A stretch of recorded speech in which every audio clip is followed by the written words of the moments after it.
to sing a song that old was sung. From ashes ancient Gower is come, assuming man's infirmities to glad your ear and please your eyes. It hath been sung at festivals, on ember eves and holy ales, and lords and ladies in their lives have read it for restoratives. The purchase is to make men glorious, et bonum quo antiquius eo melius. If you, born in these latter times, when wits more ripe accept my rhymes, and that to hear an old man sing may to your wishes pleasure bring, I life would wish, and that I might waste it for you like taper light.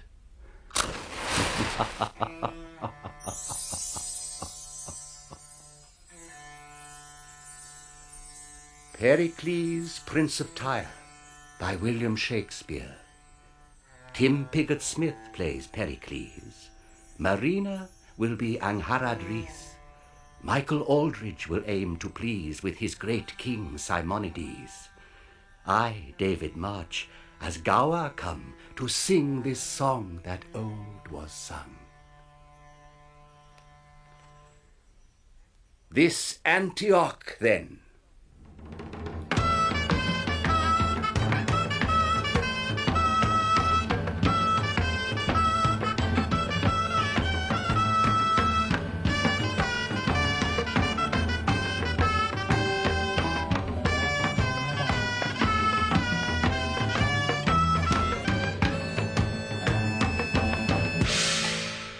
Antiochus the Great built up this city for his chiefest seat, the fairest in all Syria. I tell you what mine authors say. This king unto him took a peer, who died and left a female heir, so buxom, blithe, and full of face, as heaven had lent her all his grace, with whom the father liking took, and her to incest did provoke. Bad child, worse father, to entice his own to evil should be done by none. But custom, what they did begin, was with long use accounted no sin. The beauty of this sinful dame made many princes thither frame, to seek her as a bedfellow, in marriage pleasure's playfellow, which to prevent he made a law, to keep her still, and men in awe, that whoso asked her for his wife, his riddle told not, lost his life.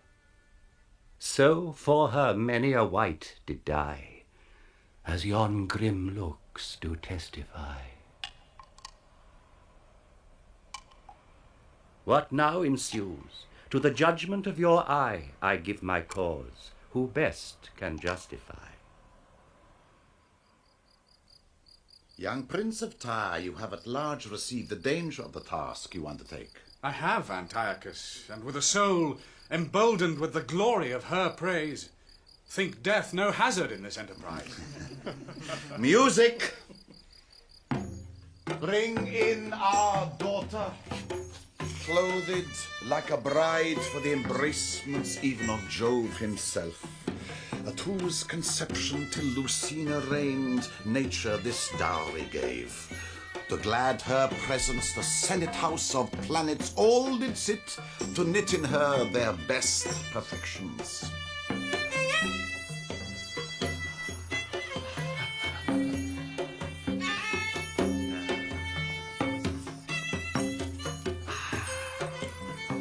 See, where she comes apparelled like the spring, graces her subjects, and her thoughts the king of every virtue gives renown to men.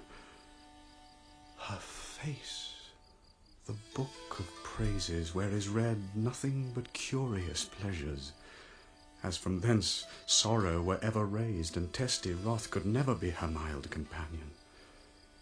You gods, that made me man and sway in love, that have inflamed desire in my breast, to taste the fruit of yon celestial tree, or die in the adventure, be my helps, as I am son and servant to your will, to compass such a boundless happiness.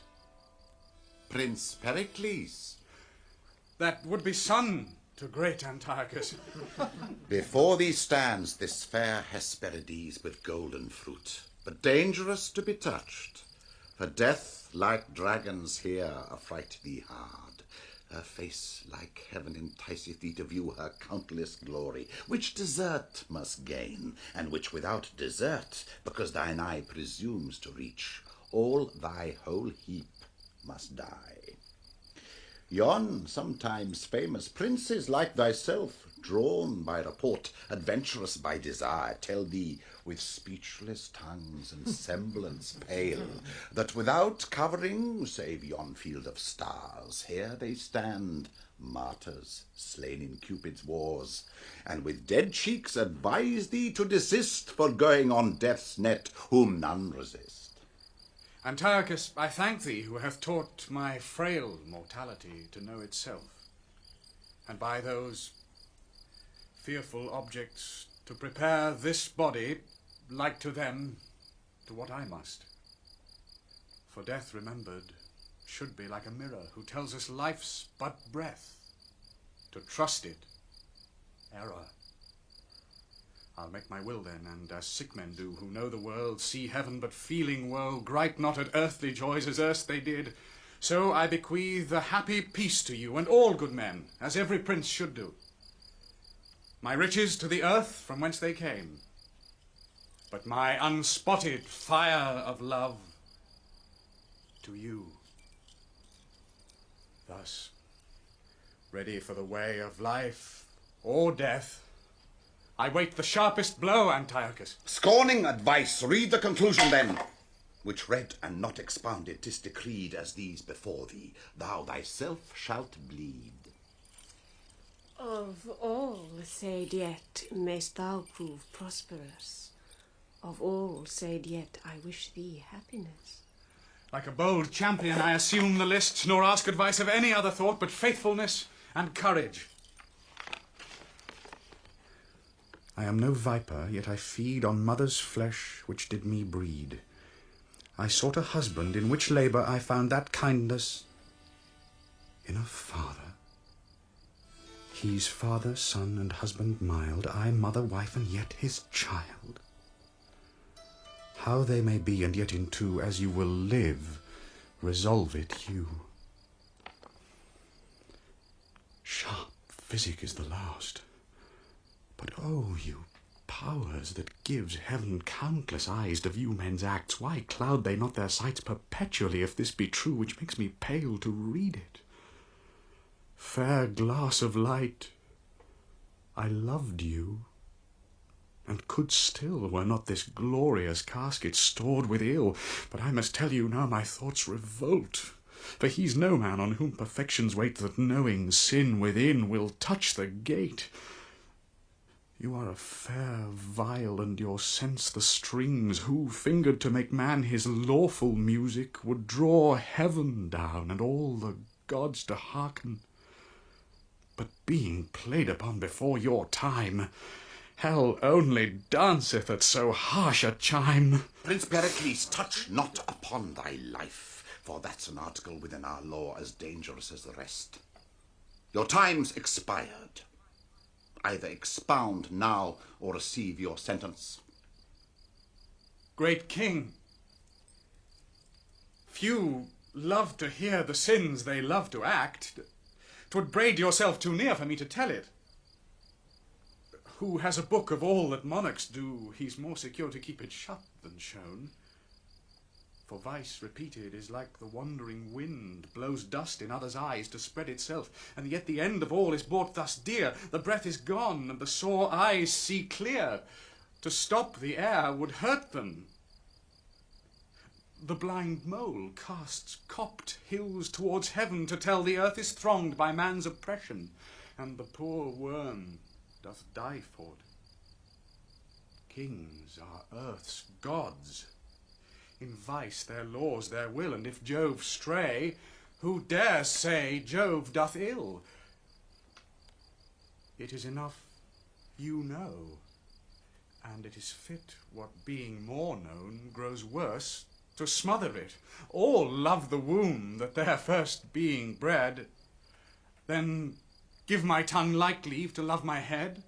Heaven that I had thy head. He has found the meaning, but I will glose with him. Young Prince of Tyre, though by the tenor of our strict edict your exposition misinterpreting we might proceed to cancel of your days, yet hope, succeeding from so fair a tree as your fair self, doth tune us otherwise. 40 days longer we do respite you. If by which time our secret be undone, this mercy shows we'll joy in such a son. And until then, your entertain shall be as doth befit our honour and your worth. How courtesy would seem to cover sin, when what is done is like an hypocrite, the which is good in nothing but in sight. If it be true that I interpret false, then were it certain you were not so bad as with foul incest to abuse your soul, where now you're both a father and a son by your uncomely claspings with your child, which pleasures fits a husband, not a father, and she an eater of her mother's flesh, by the defiling of her parents' bed, and both like serpents are, who though they feed on sweetest flowers, yet they poison breed. Antioch, farewell, for wisdom sees those men blush not in actions blacker than the night will show no course to keep them from the light. One sin I know, another doth provoke. Murder's as near to lust as flame to smoke. Poison and treason are the hands of sin, aye, and the targets to put off the shame. Then, lest my life be cropped to keep you clear, by flight I'll shun the danger which I fear. Ye have found the meaning for which we mean to have his head. He must not live to trumpet forth my infamy, nor tell the world Antiochus doth sin in such a loathed manner. And therefore instantly this prince must die, for by his fall my honour must keep high. Who attends us there? Doth your highness call? Thaliard, you are of our chamber, Thaliard, and our mind partakes her private actions to your secrecy, and for your faithfulness we will advance you. Thaliard, behold, here's poison, and here's gold. We hate the Prince of Tyre, and thou must kill him. Sir. It fits thee not to ask the reason why, because we bid it. Say, is it done? My lord, 'tis done. Enough. My lord! Let your breath cool yourself, telling your haste. My lord, Prince Pericles is fled. As thou wilt live, fly after! And Thaliard, like an arrow shot from a well-experienced archer, hits the mark his eye doth level at, so thou ne'er return unless thou say Prince Pericles is dead. My lord, if I can get him within my pistol's length, I'll make him sure enough. So farewell to your highness. Thaliard, adieu. Till Pericles be dead, my heart can lend no succour to my head. This, then, is Tyre.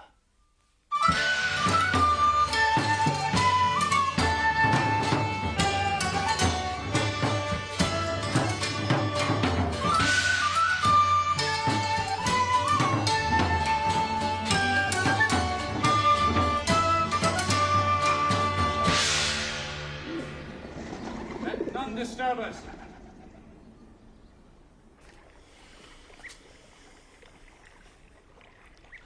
Why should this change of thoughts, the sad companion, dull-eyed melancholy, be my so used a guest, as not an hour in the day's glorious walk, or peaceful night, the tomb where grief should sleep, can breed me quiet?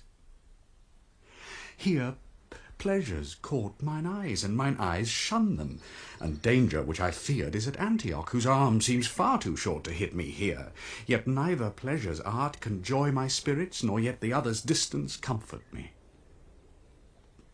Then it is thus. The passions of the mind that have their first conception by misdread have after nourishment and life by care. And what was first but fear what might be done grows elder now, and cares it be not done. And so with me. The great Antiochus, against whom I am too little to contend, since he so great can make his will his act, will think me speaking, though I swear to silence. Nor boots it me to say I honour him. If he suspect, I may dishonour him, and what may make him blush in being known, he'll stop the course by which it might be known. With hostile forces he'll o'erspread my land, and with the ostent of war will look so huge, amazement shall drive courage from the state, our men be vanquished ere they do resist, and subjects punished that ne'er thought offence. Which care of them, not pity of myself, who am no more but as the tops of trees, which fence the roots they grow by, and defend them, makes both my body pine, and soul to languish, and punish that before that he would punish. Joy and all comfort in your sacred breast. And keep your mind peaceful and comfortable. Peace, peace, and give experience tongue. They do abuse the king that flatter him, for flattery is the bellows blows up sin. The thing the which is flattered but a spark, to which that blast gives heat and stronger glowing. Whereas reproof, obedient and in order, fits kings as they are men, for they may err. When senior sooth here doth proclaim a peace, he flatters you, makes war upon your life. Prince, pardon me or strike me if you please. I cannot be much lower than my knees. All leave us else. But let your cares o'erlook what shipping and what ladings in our haven, and then return to us. My lord. Helicanus, thou hast moved us. What seest thou in our looks? An angry brow, great lord. If there be such a dart in princes' frowns, how durst thy tongue move anger to our face? How dares the plants look up to heaven, from whence they have their nourishment? Thou knowest I have power to take thy life from thee. I have ground the axe myself. Do but you strike the blow. Rise. Prithee, rise. Sit down. Thou art no flatterer. I thank thee for't, and heaven forbid that kings should let their ears hear their faults hid. Fit counsellor and servant for a prince, who by thy wisdom makes a prince thy servant. What wouldst thou have me do? To bear with patience such griefs as you do lay upon yourself. Oh, thou speakst like a physician, Helicanus, that ministers a potion unto me that thou wouldst tremble to receive thyself. Attend me, then. I went to Antioch, where, as thou knowest, against the face of death, I sought the purchase of a glorious beauty, from whence an issue I might propagate, our arms to princes, and bring joys to subjects. Her face was to mine eye beyond all wonder. The rest, hark in thine ear, as black as incest, which by my knowledge found the sinful father seemed not to strike but smooth. But thou know'st this, 'tis time to fear when tyrants seem to kiss, which fear so grew in me, I hither fled under the covering of a careful knight, who seemed my good protector, and being here, bethought me what was past, what might succeed. I knew him tyrannous, and tyrants' fears decrease not, but grow faster than the years, and should he doubt, as no doubt he doth, that I should open to the listening air how many worthy princes' bloods were shed, to keep his bed of blackness unlaid ope, to lop that doubt, he'll fill his land with arms, and make pretence of wrong that I have done him, when all, for mine, if I may call, offence, must feel war's blow, who spares not innocence, which love to all, of which thyself art one, who now reproves me for't. Alas, sir. Drew sleep out of mine eyes, blood from my cheeks, musings into my mind, with thousand doubts how I might stop this tempest ere it came. And finding little comfort to relieve them, I thought it princely charity to grieve them. Well, my lord, since you have given me leave to speak, freely will I speak. Antiochus you fear, and justly too I think you fear the tyrant, who either by public war or private treason will take away your life. Therefore, my lord, Go travel for a while, till that his rage and anger be forgot, or till the destinies do cut his thread of life. Your rule direct to any. If to me, day serves not light more faithful than I'll be. I do not doubt thy faith. But should he wrong my liberties in my absence? We'll mingle our bloods together in the earth, from whence we had our being and our birth.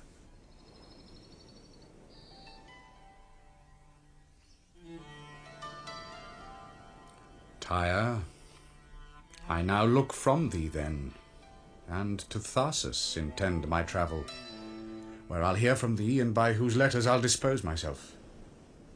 The care I had and have of subjects good, on thee I lay, whose wisdom's strength can bear it. I'll take thy word for faith, not ask thine oath. Who shuns not to break one will crack both. But in our orbs we'll live so round and safe, the time of both this truth shall ne'er convince.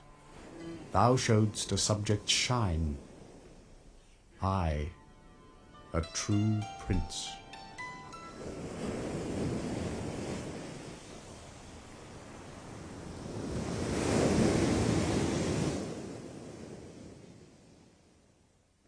So this is Tyre, and this the court. Here must I kill King Pericles. And if I do it not, I am sure to be hanged at home. 'Tis dangerous. Well, I perceive he was a wise fellow, and had good discretion, that being bid to ask what he would of the king, desired he might know none of his secrets. Now do I see he had some reason for it. For if a king bid a man be a villain, he's bound by the indenture of his oath to be one. Here comes the lords of Tyre. You shall not need, my fellow peers of Tyre, further to question of your king's departure. His sealed commission left in trust with me doth speak sufficiently. He's gone to travel. Oh, the king gone? If further, yet you will be satisfied. Why, as it were unlicensed of your loves he would depart, I'll give some light unto you. Being at Antioch, What, from Antioch? royal Antiochus, on what cause I know not, took some displeasure at him. At least he judged so. And doubting lest he had erred or sinned, to show his sorrow he'd correct himself. So puts himself unto the shipman's toil, with whom each minute threatens life or death. Well, I perceive I shall not be hanged now, although I would. But since he's gone the king's ears, it must please. He escaped the land to perish at the seas. I'll present myself. Peace to the lords of Tyre. Lord Thaliard from Antiochus is welcome. From him I come with message unto princely Pericles. But since my landing I have understood your lord has betook himself to unknown travels. My message must return from whence it came. We have no reason to desire it, commended to our master, not to us. Yet ere you shall depart, this we desire. As friends to Antioch, we may feast in Tyre. This now is Tarsus.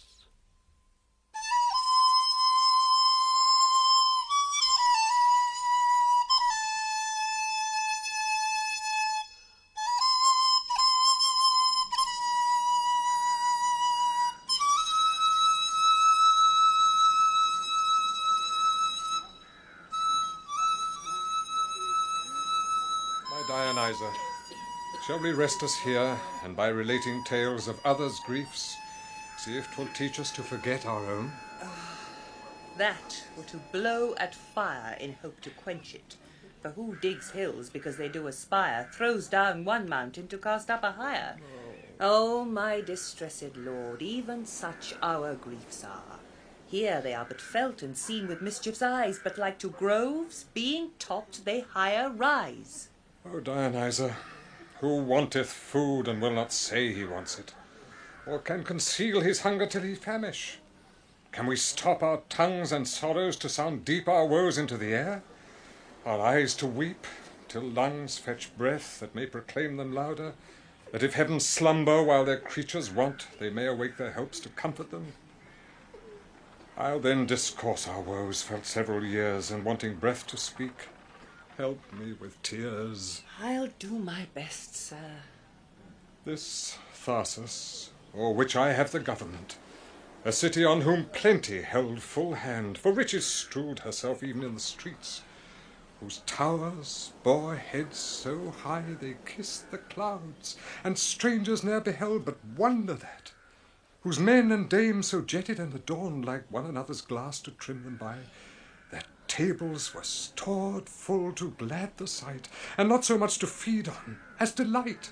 All poverty was scorned, and pride so great, the name of help grew odious to repeat. Oh, 'tis too true.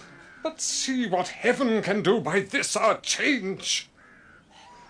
These mouths, who but of late, earth, sea, and air, were all too little to content and please, although they gave their creatures in abundance, as houses are defiled for want of use, they are now starved for want of exercise. Those palates, who, not yet 2 summers younger, must have inventions to delight the taste, would now be glad of bread and beg for it. Those mothers who, to nuzzle up their babes, thought naught too curious, are ready now to eat those little darlings whom they loved. So sharp are hunger's teeth that man and wife draw lots who first shall die to lengthen life. Here stands a lord, and there a lady weeping. Here many sink, yet those which see them fall have scarce strength left to give them burial. Is not this true? Our cheeks and hollow eyes do witness it. Oh, let those cities that of plenty's cup and her prosperities so largely taste with their superfluous riots hear these tears. The misery of Tarsus may be theirs. Where's the Lord Governor? Here! Speak out thy sorrows which thou bringst in haste, for comfort is too far for us to expect. We have descried upon our neighbouring shore a portly sail of ships make hitherward. One sorrow never comes that brings an heir that may succeed as his inheritor, and so in ours. Some neighbouring nation, taking advantage of our misery, hath stuffed the hollow vessels with their power to beat us down, the which are down already, and make a conquest of unhappy men, whereas no glory's got to overcome. That's the least fear, for by the semblance of their white flags displayed, they bring us peace, and come to us as favourers, not as foes. Thou speaks like hymns untutored to repeat. Who makes the fairest show means most deceit. But bring they what they will and what they can, what need we fear? Our ground's the lowest, and we are halfway there. Go tell their general we attend him here, Sire, to know for what he comes, and whence he comes, and what he craves. I go, my lord. Welcome is peace, if he on peace consist.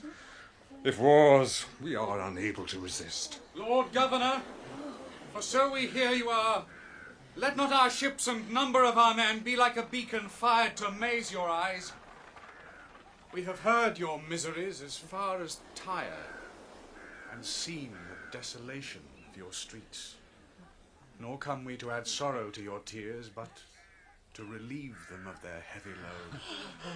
And these our ships, you happily may think, are like the Trojan horse, were stuffed within with bloody veins, expecting overthrow, are stored with corn to make your needy bread, and give them life, whom hunger starved, half dead. God some grief protect you. Pray for you. Arise, I pray you, rise. We do not look for reverence, but for love and harbourage for ourself, our ships and men. The which, when any shall not gratify or pay you with unthankfulness in thought, be it our wives, our children, or ourselves, the curse of heaven and men succeed their evils. Till when, the which I hope shall ne'er be seen, your grace is welcome to our town and us. Which welcome we'll accept. Feast here a while, until our stars that frown lend us a smile. Here have you seen a mighty king, his child I wis to incest bring. A better prince and benign lord, that will prove awful both in deed and word. Be quiet then, as men should be, till he hath passed necessity. I'll show you those in trouble's reign, losing a might, a mountain gain. The good in conversation, to whom I give my benison, is still at Tarsus, where each man thinks all is writ he spoken can, and to remember what he does, build his statue to make him glorious. But tidings to the contrary are brought your eyes. What need speak I? On the left, Pericles talking with Cleon. On the right, a gentleman enters with a letter. This he gives to Pericles. Pericles reads the letter and shows it to Cleon. Then gives money to the messenger and knights him. Pericles exit right. Cleon exit left.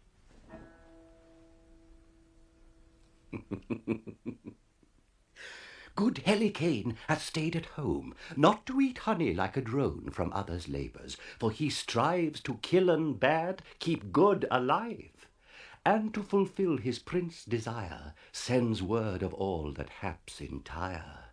How Thaliard came full bent with sin and hid intent to murder him, and that in Tarsus was not best longer for him to make his rest. He doing so put forth to seas, where when men be in their seldom ease. For now the wind begins to blow. Thunder above and deeps below make such unquiet that the ship should house him safe is racked and split, and he, good prince, having all lost, by waves from coast to coast is tossed. All perishen of men of pelf, nay aught escapend but himself.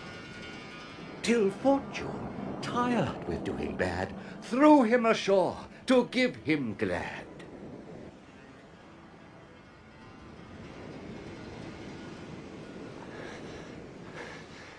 Yet cease your ire, you angry stars of heaven. Wind, rain, and thunder, remember, earthly man is but a substance that must yield to you, and I, as fits my nature, to obey you. Alas, the seas have cast me on the rocks, washed me from shore to shore, and left me breath, nothing to think on but ensuing death.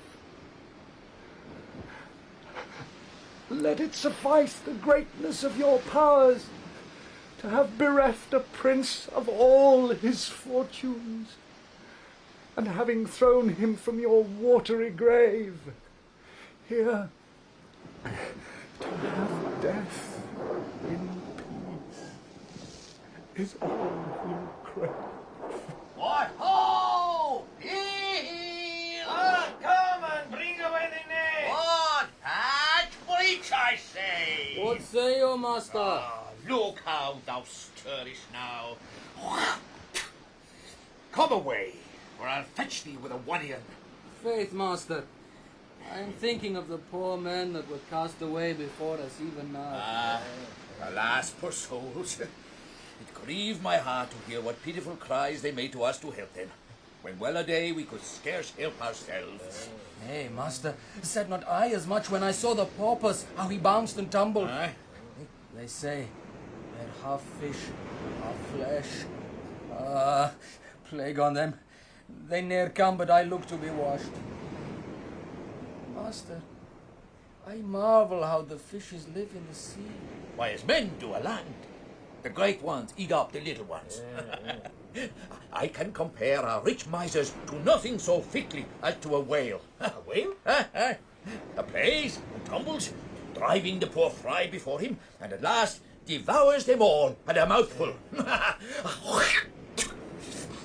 Such whales have I heard on of the land, who never leave gaping till they swallow the whole parish, church, steeple, bells and all.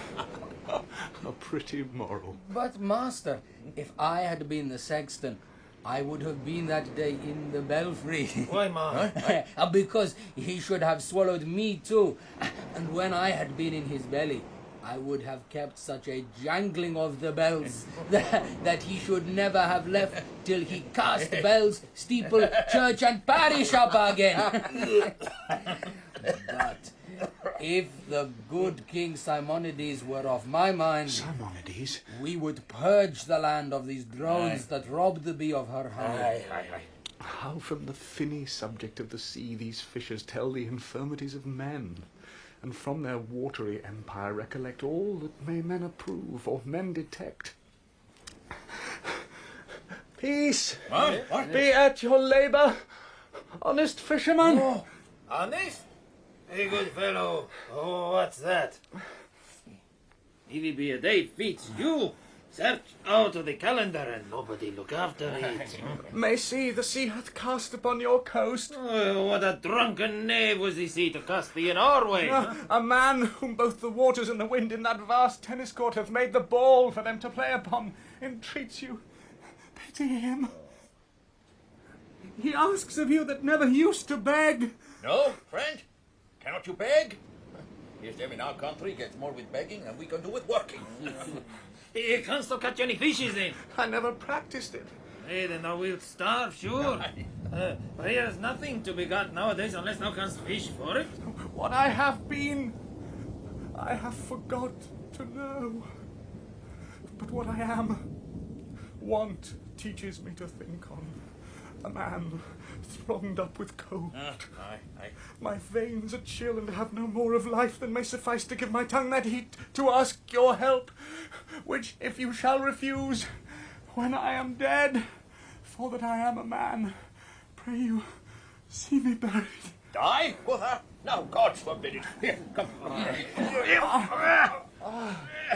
And I have a gown here. Come, put it on. Keep thee warm. Now, for me, a handsome fellow. Come, thou shalt go home. And we'll have flesh for holidays, fish for fasting days, and moreover puddings and flapjacks, and thou shalt be welcome. Thank you, sir. Hark you, my friend. You said you could not beg. No, I did but crave. But crave, huh? Then I'll turn craver too, and so I shall escape whipping, huh? Why, are your beggars whipped then? Oh, not all, my friend, not all. For if all your beggars were whipped, I would wish no better office than to be beadle. But, master, I'll go draw up the net. Aye. Hark you, sir. You know where you are? Not well. Why, I'll tell you. This is called Pentapolis, and our king, the good Simonides. The good Simonides, do you call him? Aye, sir, and he deserves to be so called for his peaceable reign and good government. He's a happy king since he gains from his subjects the name of good by his government. How far is his court distant from this shore? Oh, marry, sir, half a day's journey. And I'll tell you, he hath a fair daughter, and tomorrow is her birthday, and there are princes and knights come from all parts of the world to joust and tourney for her love. Were my fortunes equal to my desire, I could wish to make one there. Oh, sir, things must be as they may, and what a man cannot get, he may lawfully deal for his wife's soul. Help, master! What? Help! Here's a fish, Oh, hangs in the net like a poor man's right in the law. Will hardly come out. But he's come at last, and he's turned to a rusty armour. An armour, friends, I pray you, let me see it. Thanks, fortune. Yet that after all thy crosses thou givest me somewhat to repair myself, and though it was mine own, part of mine heritage which my dead father did bequeath to me, with this strict charge, even as he left his life, keep it, my Pericles, it hath been a shield twixt me and death, and pointed to his brace, for that it saved me, keep it. In like necessity the which the gods protect thee from may defend thee. And kept where I kept, I so dearly loved it, till the rough seas that spares not any man took it in rage, though calmed, hath given to gain. I thank thee for't. My shipwreck now's no ill, since I have here my father gave me in his will. What mean you, sir? To beg of you, kind friends, this coat of worth, for it was sometime target to a king. I know it by this mark. He loved me dearly, and for his sake I wish the having of it, and that you guide me to your sovereign's court, where with it I may appear a gentleman. And if that ever my low fortunes better, I'll pay your bounties Till then, rest your debtor. Why, wilt thou tourney for the lady? I'll show the virtue I have borne in arms. Why, you take it, and the gods give thee good on it. Aye, but hark you, my friend. 'Twas we that made up this garment. Through the rough seams of the waters, there are certain gondolas, certain veils. I hope, sir, if you thrive, you'll remember from whence you had them. Believed. I will. By your furtherance, I'm clothed in steel. And spite of all the rapture of the sea, this jewel holds his building on my arm. Unto thy value I will mount myself upon a courser, whose delightful steps shall make the gazer joy to see him tread.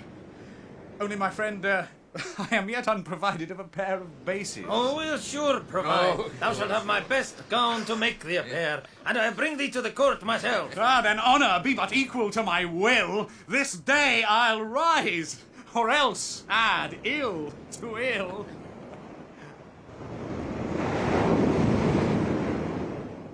Pentapolis. Are the knights ready to begin the triumph? They are, my liege. Return them, we are ready. And our daughter, in honour of whose birth these triumphs are, sits here like beauty's child, whom nature gat for men to see, and seeing wonder at. It pleaseth you, my royal father, to express my commendations great, whose merits less. It's fit it should be so. For princes are a model which heaven makes like to itself. As jewels lose their glory if neglected, so princes their renowns if not respected. 'Tis now your honour, daughter, to entertain the labour of each knight in this device. Which to preserve mine honour, I'll perform. For whom does the first squire present his shield? A knight of Sparta, my renowned father. And the device he bears upon his shield is a black Ethiop reaching at the sun. The word, Lux tua vita mihi. Ah, he loves you well that holds his life of you.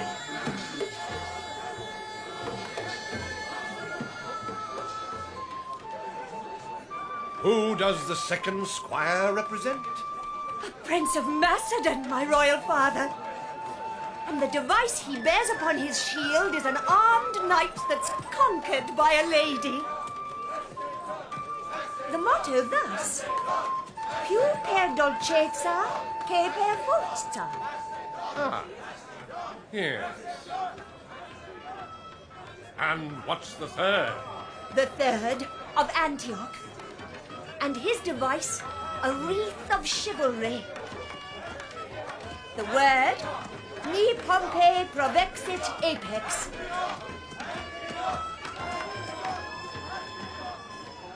What is the fourth? A burning torch that's turned upside down. The word, Qui me lit, me extinguit. Which shows that beauty has his power and will, which can as well inflame as it can kill.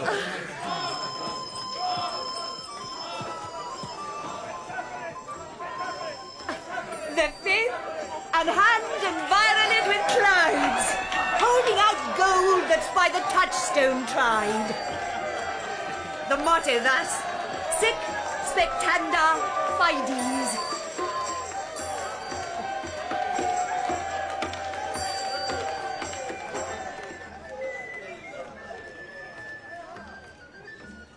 And what's the sixth and last? The which the knight himself with such a graceful courtesy delivered? He seems to be a stranger. But his present is a withered branch that's only green at top. The motto, in hac spe vivo. A pretty moral. From the dejected state wherein he is, he hopes by you his fortunes yet may flourish. It need mean better than his outward show can anyway speak in his just commend. For by his rusty outside he appears to have practised more the whipstock than the lance. He well may be a stranger, for he comes to an honour to triumph straight. Opinion's but a fool that makes us scan the outward habit for the inward man.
say your welcome were superfluous.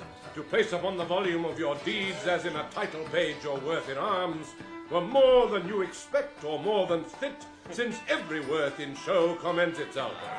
Prepare for mirth becomes a feast. You are princes and my guests. But you, my knight and guest, to whom this wreath of victory I give, and to crown you king of this day's happiness. 'Tis more by fortune, lady, than by merit. Call it by what you will, the day is yours, and here I hope is none that envies it. In framing an artist, art has thus decreed to make some good, but others to exceed. And you are her laboured scholar. Come, queen of the feast, your daughter, so you are. Here, take your place. Marshal the rest as they deserve their grace. We are honoured much, my good Simonides. Your presence glads our days. Honour we love, for who hates honour hates the gods above. Sir, yonder is your place. Some other is more fit. Contend not, sir, for we are gentlemen, have neither in our hearts nor outward eyes envied the great, nor shall the low despise. You are right, courteous knights. Sit, sir, sit. By Jove, I wonder that is king of thoughts. These cates resist me, he not thought upon. By Juno, that is queen of marriage, all things that I eat do seem unsavoury, wishing him my meat. Sure, he's a gallant gentleman. He's but a country gentleman, has done no more than other knights have done, has broken a staff or so let it pass. To me he seems like diamond to glass. Yon king's to me like to my father's picture, which tells me in that glory once he was, had princes sit like stars about his throne, and he the sun for them to reverence. None that beheld him, but like lesser lights, did veil their crowns to his supremacy, where now his sun's like a glowworm in the night, the which hath fire in darkness, none in light. Whereby I see that Time's the king of men, he's both their parent and he is their grave, and gives them what he will, not what they crave. What? Are you merry, knights? Who can be other in this royal presence? Here with a cup that's stored unto the brim, as you do love, fill to your mistress' lips, we drink this health to you. We thank your grace. Yet pause a while. Yon knight doth sit too melancholy, as if the entertainment in our court had not a show might countervail his worth. Note it not you, Thaisa?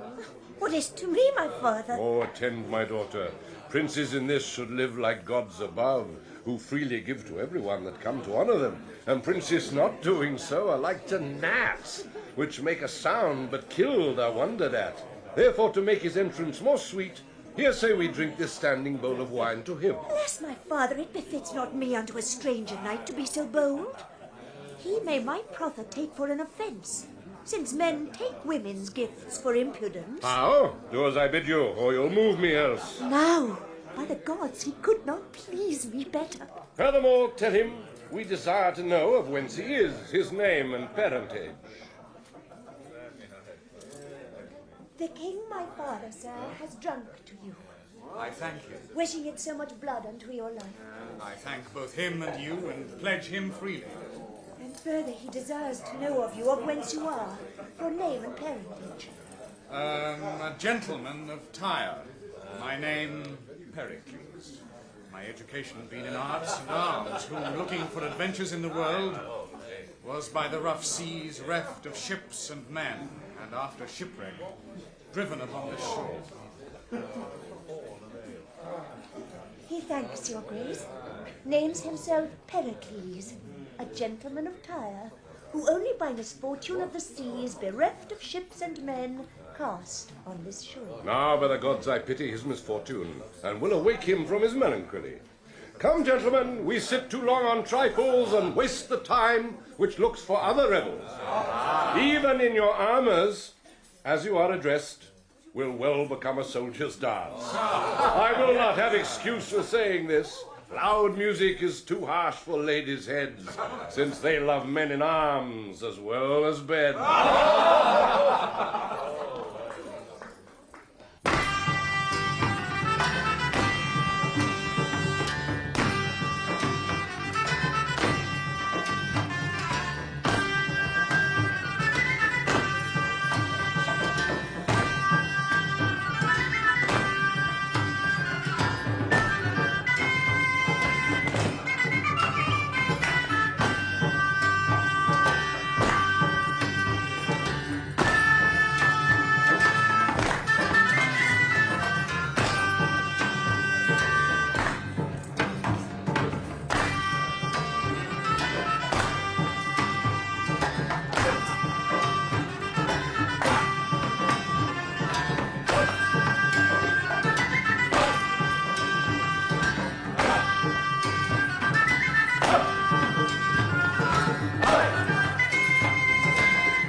so well performed.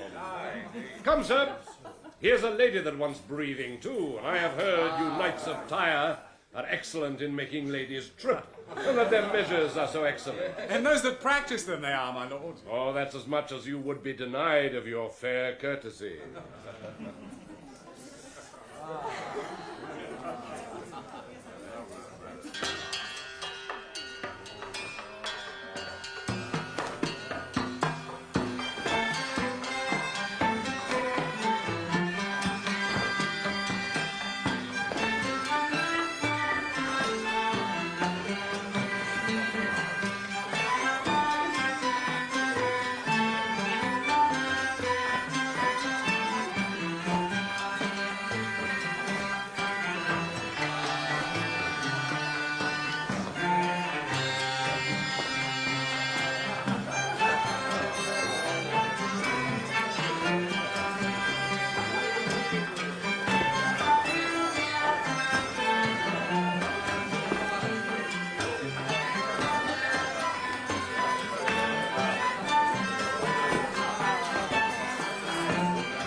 Unclass!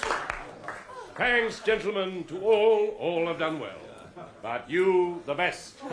Pages and lights to conduct these knights and to their several lodgings. Sire. Yours, sir, we have given order, be next our own. I am at your grace's pleasure. Princes, it is too late to talk of love, and that's the mark I know you level at.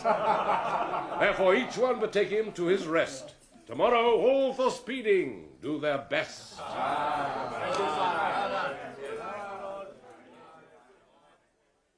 Know, Escanes, know this of me. Antiochus from incest lived not free, for which the most high gods, not minding longer to withhold the vengeance that they had in store due to this heinous capital offence, even in the height and pride of all his glory, when he was seated in a chariot of an inestimable value, and his daughter with him, a fire from heaven came, and shrivelled up their bodies even to loathing, for they so stunk that all those eyes adored them ere their fall, scorn now their hand should give them burial. It was very strange. And yet but justice. For though this king were great, his greatness was no guard to bar heaven's shaft, but sin had his reward. 'Tis very true. See, not a man in private conference or council has respect with him but he. It shall no longer grieve without proof. And cursed be he that will not second it. Follow me then. Lord Helican, a word. With me? And welcome. Happy day, my lords. My lord. Know that our griefs are risen to the top, and now at length they overflow their banks. Your griefs? For what? Wrong not your prince you love? Wrong not yourself, then, noble Helicane. But if the prince do live, let us salute him, or know what grounds made happy by his breath. If in the world he live, we'll seek him out. If in his grave he rest, we'll find him there. And be resolved, he lives to govern us, or dead, gives cause to mourn his funeral and leaves us to our free election. Whose death's indeed the strongest in our censure. And knowing this kingdom is without a head, like goodly buildings left without a roof, soon fall to ruin, your noble self, that best know how to rule and how to reign, we thus submit unto our sovereign. Live, noble Helicane. For honour's cause forbear your suffrages. If that you love Prince Pericles, forbear. Take I your wish, I leap into the seas, where's hourly trouble with a minute's ease. A 12-month longer let me entreat you to forbear the absence of your king. If in which time expired he not return, I shall with aged patience bear your yoke. But if I cannot win you to this love, go search like nobles, like noble subjects, and in your search spend your adventurous worth, whom if you find and win unto return, you shall like diamonds sit about his crown. To wisdom he's a fool that will not yield. And since Lord Helican enjoineth us, we with our travels will endeavour it. Then you love us, we you, and we'll clasp hands. When peers thus knit, a kingdom ever stands.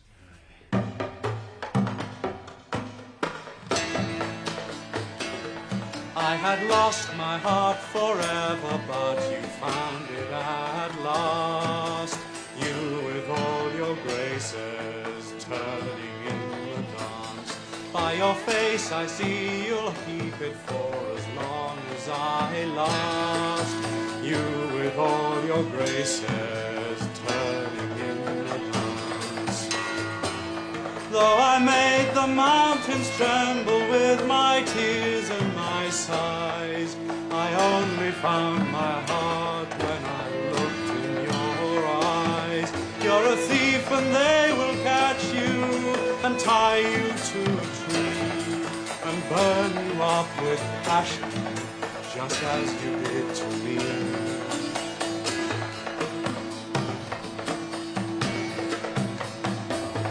I had lost my heart forever, but you found it at last. You with all your graces, turning in the dance. By your face I see you'll keep it for as long as I last. You with all your graces, turning in the dance.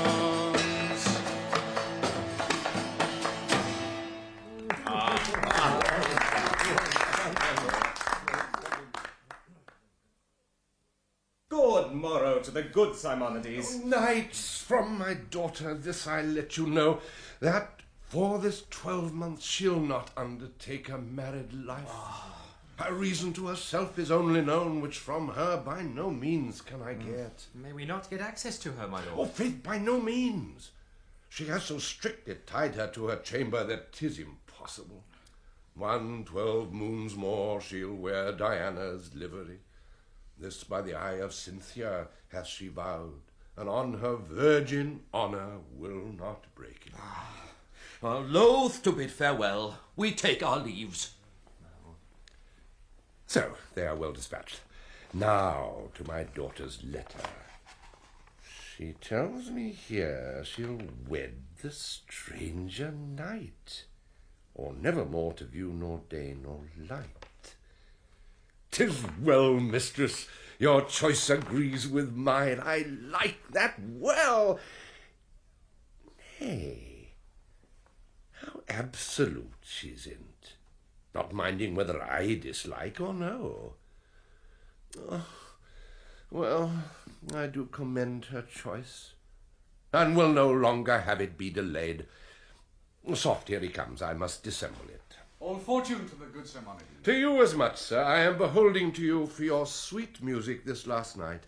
I do protest my ears were never better fed with such delightful, pleasing harmony. It is your grace's pleasure to commend, not my desert. Sir, you are music's master. The worst of all her scholars, my good lord.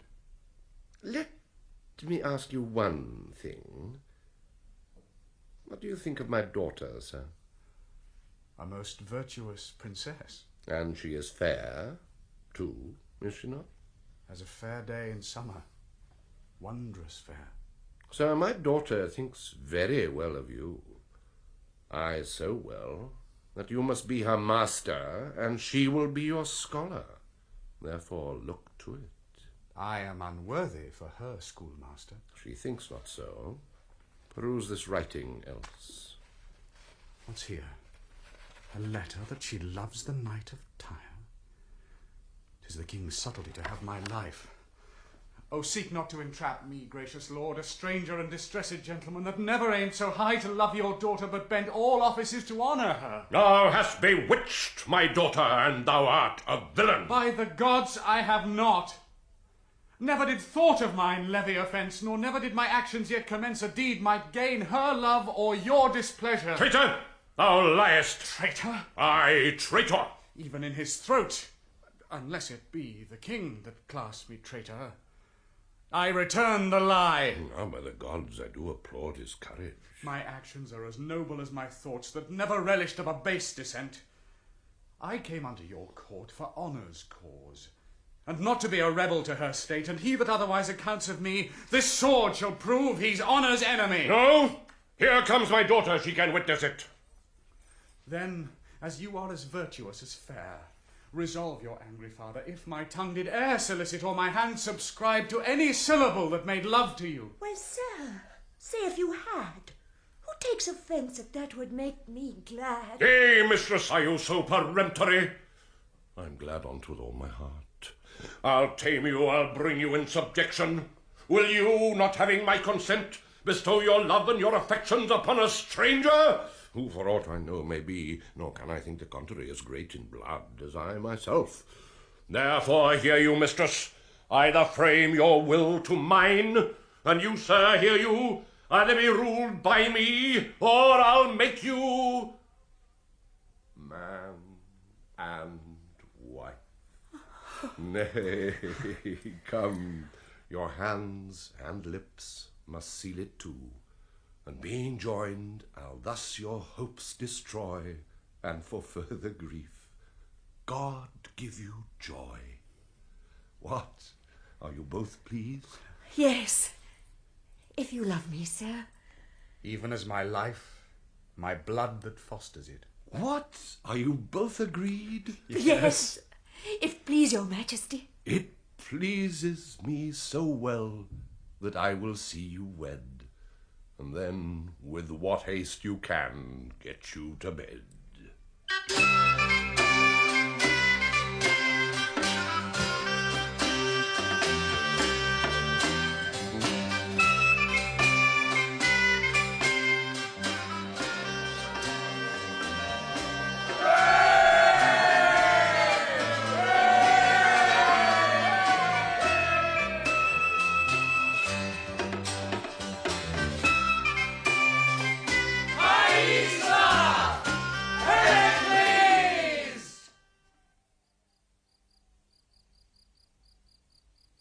Now sleep slacked hath the rout, no din but snores the house about, made louder by the o'erfed breast of this most pompous marriage feast.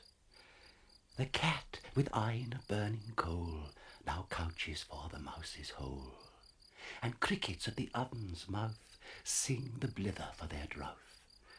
Hymen hath brought the bride to bed, where by the loss of maidenhead a babe is moulded. But be attent, and time that is so briefly spent with your fine fancies quaintly each, and hear in song instead of speech. Pericles and Simonides enter with attendants. A messenger needs, and gives him a letter. Pericles shows this to Simonides.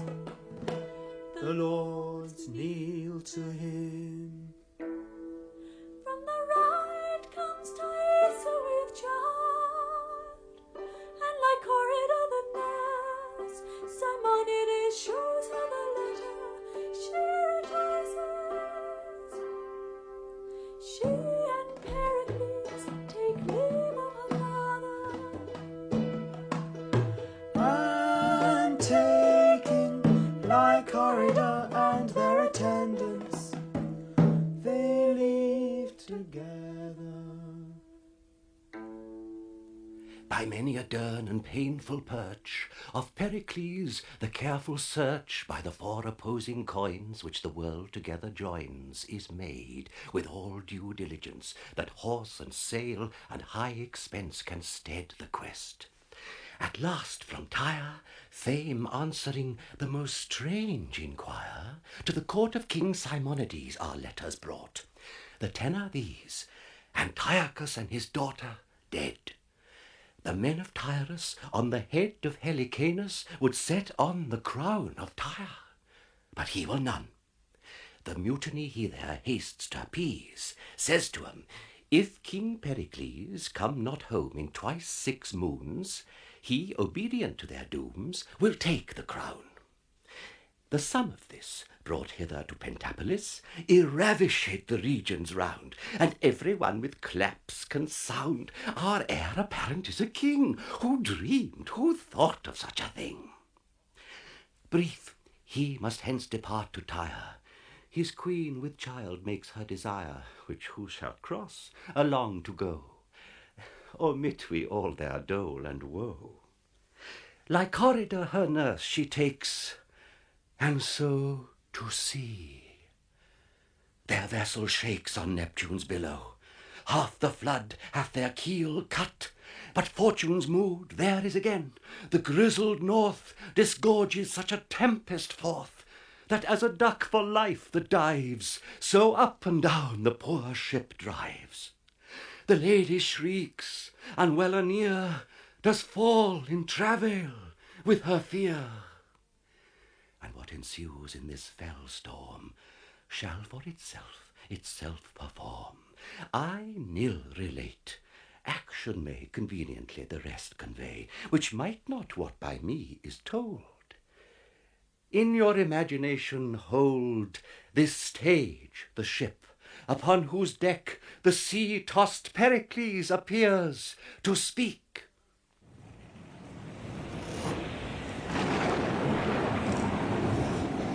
The God of this great vast, rebuke these surges which wash both heaven and hell. And thou that hast upon the winds command, bind them in brass, having called them from the deep. Oh, still thy deafening, dreadful thunders gently quench thy nimble, sulphurous flashes. Oh, how! Lycorida! How does my queen? Thou stormest venomously. Wilt thou spit all thyself? The seaman's whistle is as a whisper in the ears of death unheard. Lycorida! Lucina, O divinest patroness and midwife gentle to those that cry by night, convey thy deity aboard our dancing boat. Make swift the pangs of my queen's travails. No, Lycorida! Here is a thing too young for such a place, who, if it had conceit, would die as I am like to do. Take in your arms this piece of your dead queen. How, Lycorida? Patience, good sir, do not assist the storm.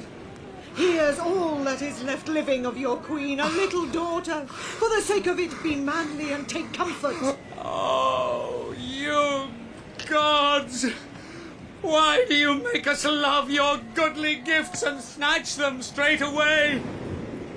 We here below recall not what we give, and therein may use honour with you. Patience, good sir, even for this charge. Now, mild be thy life, for a more blusterous birth had never babe. Quiet and gentle thy conditions, for thou art the rudeliest welcome to this world that e'er was prince's child. Happy what follows, thou hast as chiding a nativity as fire, air, water, earth, and heaven can make to herald thee from the womb. Poor inch of nature. Even at the first thy loss is more than can my portage quit with all thou canst find here. Now the good gods throw their best eyes upon... What courage, sir! God save you! Courage enough! I do not fear the floor, it hath done to me the worst! Yet for the love of this poor infant, this fresh new seafarer, I would it would be quiet! Pentapolis, sir! Thou wilt not forgo! Go and split thyself! Sir! Your queen must overboard! The sea wags high, the wind is loud, and will not lie till the ship be cleared of the dead! That's your superstition! Pardon us, sir! With us at sea it hath been still observed, and we are strong in custom. Therefore briefly yield her, for she must overboard straight! Oh, as you think meet! Most wretched queen! Here she lies, sir.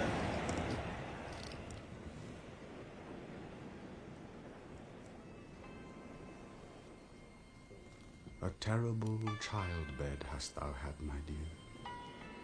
No light, no fire. The unfriendly elements forgot thee utterly. Nor have I time to give thee hallowed to thy grave, but straight must cast thee, scarcely coffined, in the ooze, where for a monument upon thy bones and air-remaining lamps the belching whale and humming water must o'erwhelm thy corpse, lying with simple shells. Oh, thy corridor, bid Nestor bring me spices, ink and paper, my casket and my jewels, and bid Nicander bring me the satin coffer. Lay the babe upon the pillow. Hie thee whilst I say a priestly farewell to her. Suddenly, woman! Sir, we have a chest beneath the hatches, corked and bitumed ready. I thank thee. Mariner, say, what coast is this? We are near Tarsus. Thither, gentle mariner, alter thy course from Tyre. When canst thou reach it? By break of day, if the wind cease. Oh, make for Tarsus. There I will visit Cleon, for the babe cannot hold out to Tyrus. There I'll leave it at careful nursing. Go thy ways, good mariner. I'll bring the body presently.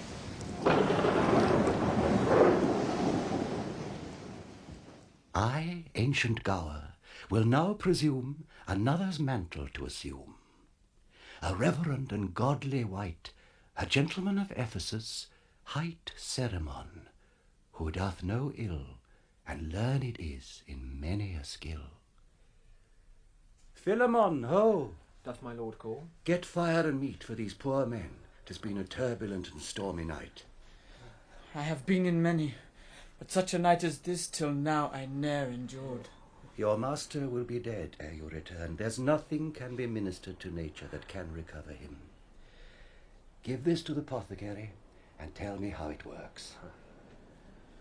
Good morrow. Good morrow to your lordship. Gentlemen, why do you stir so early? Sir, our lodgings, standing bleak upon the sea, shook as the earth did quake. The very principles did seem to rend, and all to topple. Pure surprise and fear made me to quit the house. That is the cause we trouble you so early. 'Tis not our husbandry. Oh, you say well. But I much marvel that your lordship, having rich Tyre about you, should at these early hours shake off the golden slumber of repose. 'Tis most strange nature should be so conversant with pain, being thereto not compelled. Oh, I hold it ever.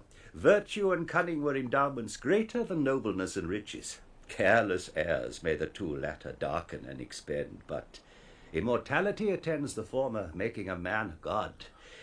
'Tis known I ever have studied physic, through which secret art, by turning o'er authorities, I have, together with my practice, made familiar to me and to my aid the blessed infusions that dwells in vegetives, in metals, stones, and can speak of the disturbances that nature works, and of her cures, which doth give me a more content in course of true delight than to be thirsty after tottering honour, or tie my treasure up in silken bags to please the fool and death. Your honour has through Ephesus poured forth your charity, and hundreds call themselves your creatures who by you have been restored. And not your knowledge, your personal pain, but even your purse still open, hath built Lord Ceremon such strong renown as time shall never raise. So, lift there. What's that? Sir, even now did the sea toss upon our shore this chest. 'Tis of some wreck. Set it down. Let's look upon it. 'Tis like a coffin, sir. Whate'er it be, 'tis wondrous heavy. Wrench it open straight.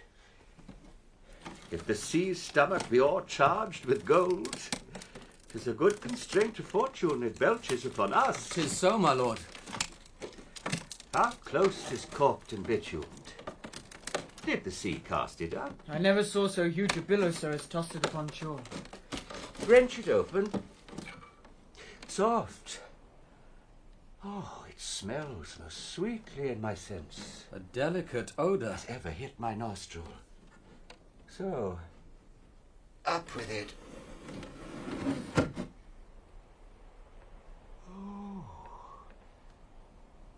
most potent gods. What's here? A corse? Most strange. Shrouded in cloths of state. Balmed and entreasured with full bags of spices. A passport, too. Apollo perfect me in the characters.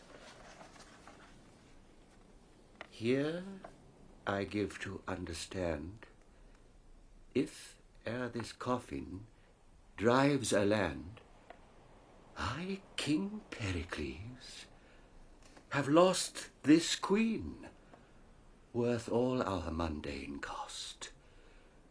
Who finds her give her burying? She was the daughter of a king.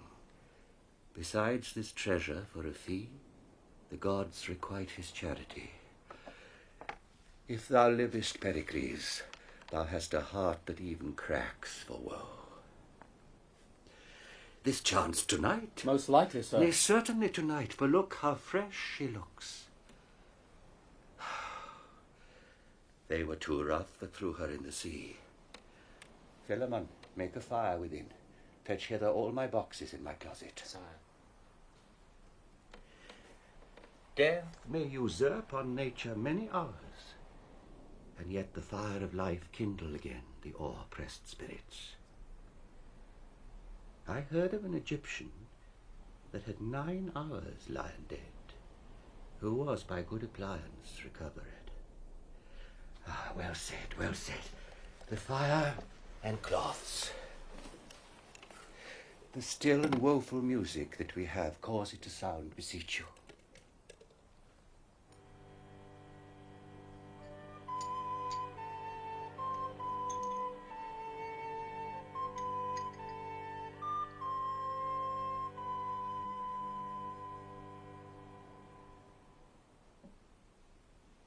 The viol once more. How thou stirrest, thou block. The music there.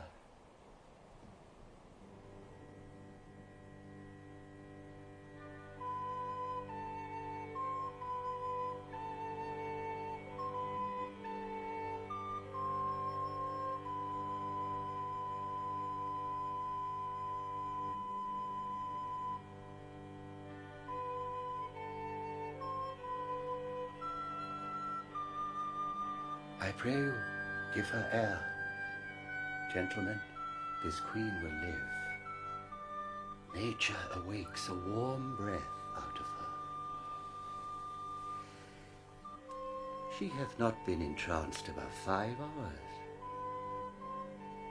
See how she begins to blow into life's flower again. The heavens, through you, increase our wonder, and set up your fame forever. She is alive. Behold, her eyelids, cases to those heavenly jewels which Pericles hath lost, begin to part their fringes of bright gold. The diamonds of a most praised water doth appear to make the world twice rich. Live, and make us weep to hear your fate, fair creature, rare as you seem to be.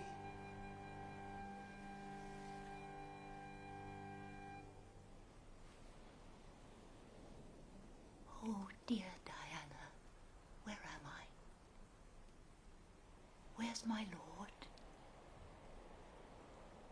What world is this?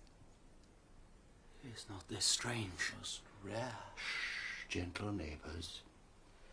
Lend me your hands. To the next chamber bear her. Get linen. Now this matter must be looked to, for her relapse is mortal. Come, come, and Aesculapius guide us.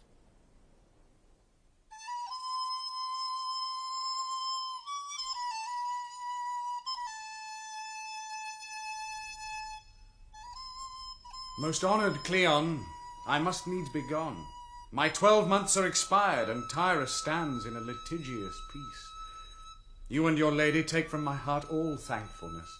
The gods make up the rest upon you.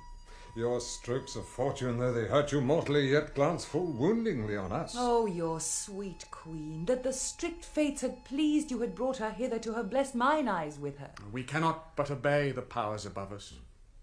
Could I rage and roar as doth the sea she lies in, yet the end must be as 'tis.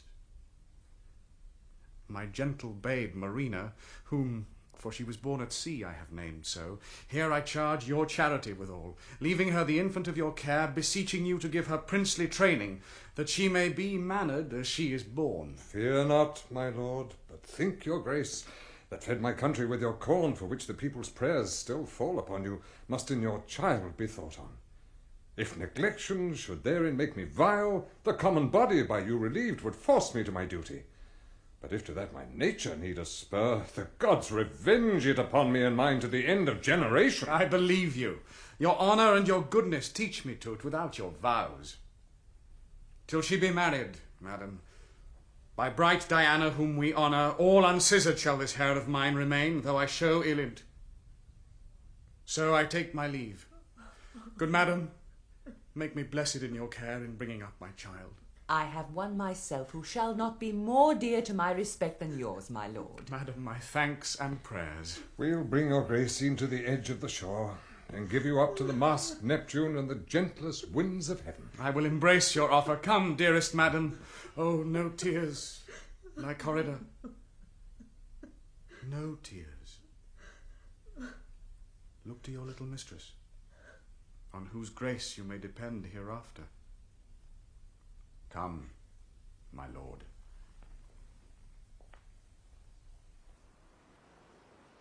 Madam, this letter and some certain jewels lay with you in your coffer, which are at your command. Know you the character? It is my lord's. That I was shipped at sea, I well remember, even on my eaning time. But whether they're delivered, by the holy gods, I cannot rightly say. But since King Pericles, my wedded lord, I ne'er shall see again, a vestal livery will I take me to, and never more have joy. Madam, if this you purpose as ye speak, Diana's temple is not distant far, where you may abide till your date expire. Moreover, if you please, a niece of mine shall there attend you. My recompense is thanks, that's all. Yet my goodwill is great, though the gift small. Imagine Pericles arrived at Tyre, welcomed and settled to his own desire. His woeful queen we leave at Ephesus, unto Diana there a votaress.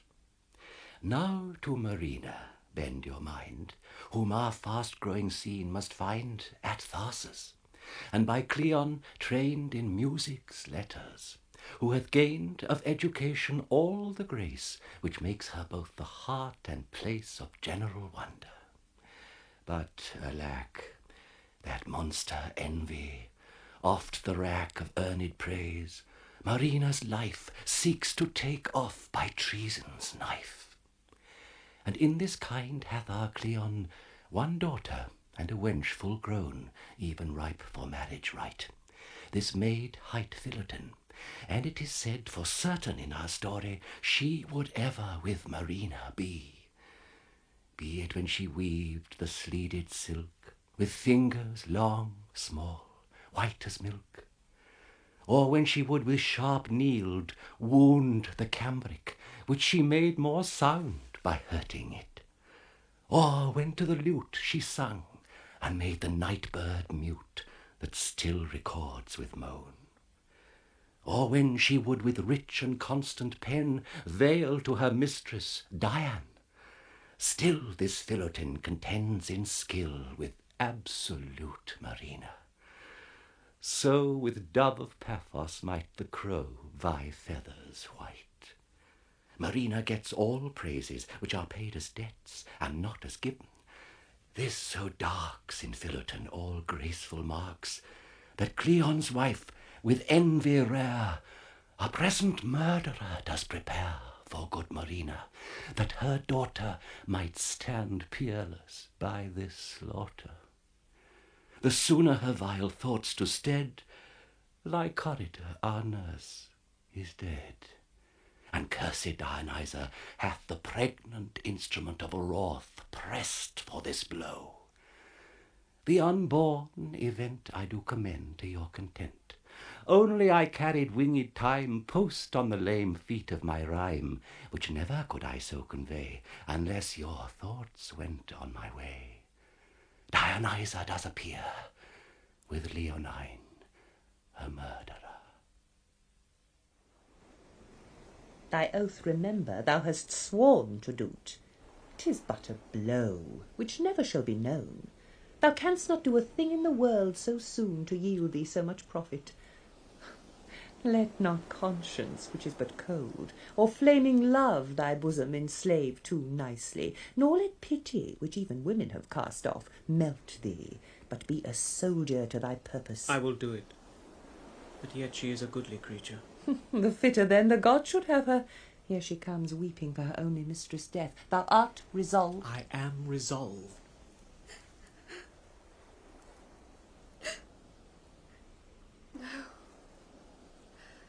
I will rob Talus of her weed, to strew thy green with flowers. The yellows, blues, the purple, violets, and marigolds shall as a carpet hang upon thy grave while summer days doth last. Ay me, poor maid, born in a tempest when my mother died. This world to me is as a lasting storm, whirring me from my friends. How now, Marina? Why do you keep alone? How chance my daughter is not with you? Do not consume your blood with sorrowing. Have you a nurse of me? Lord, how your favours changed with this unprofitable woe. Come, give me your flowers. On the sea margent walk with Leonine. The air is quick there, and it pierces and sharpens the stomach. Come, Leonine, take her by the arm, walk with her. No, I pray you, I'll not bereave you of your servant. Come, come. I love the king your father and yourself with more than foreign heart. We every day expect him here. When he shall come and find our paragon to all reports thus blasted, he will repent the breadth of his great voyage, blame both my lord and me that we have taken no care to your best courses. Go, I pray you, walk and be cheerful once again.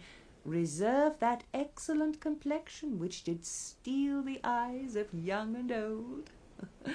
Care not for me, I can go home alone. Well, I will go, but yet I have no desire to it. Come, come, I know 'tis good for you. Walk half an hour, Leonine, at the least. Remember what I have said. I warrant you, madam. I'll leave you, my sweet lady, for a while. Pray walk softly. Do not heat your blood. What? I must have care of you. My thanks, sweet madam.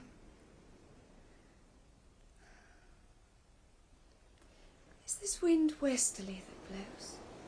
Southwest.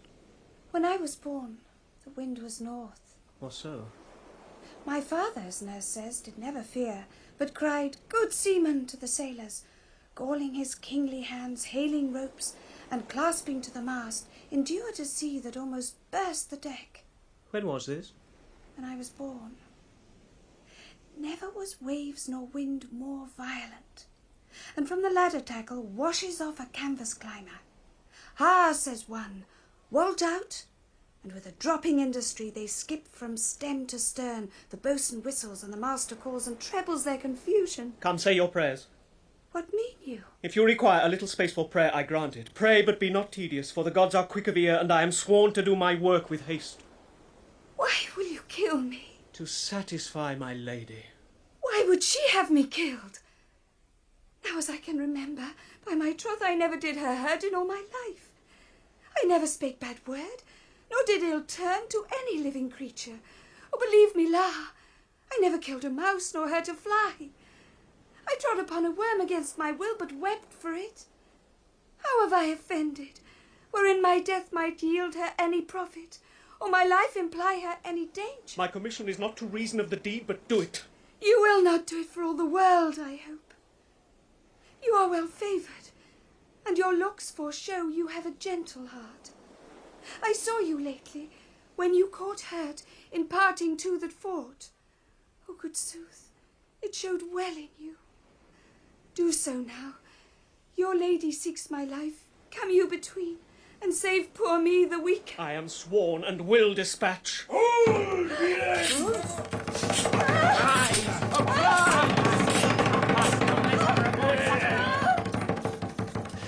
These roguing thieves serve the great pirate Valdez, and they have seized Marina. Let her go. There's no hope she'll return. I'll swear she's dead and thrown into the sea. But I'll see further. Perhaps they will but please themselves upon her, not carry her aboard. If she remain, whom they have ravished must by me be slain. Now, with your help, we'll change our scene and bring you straight to Mytilene.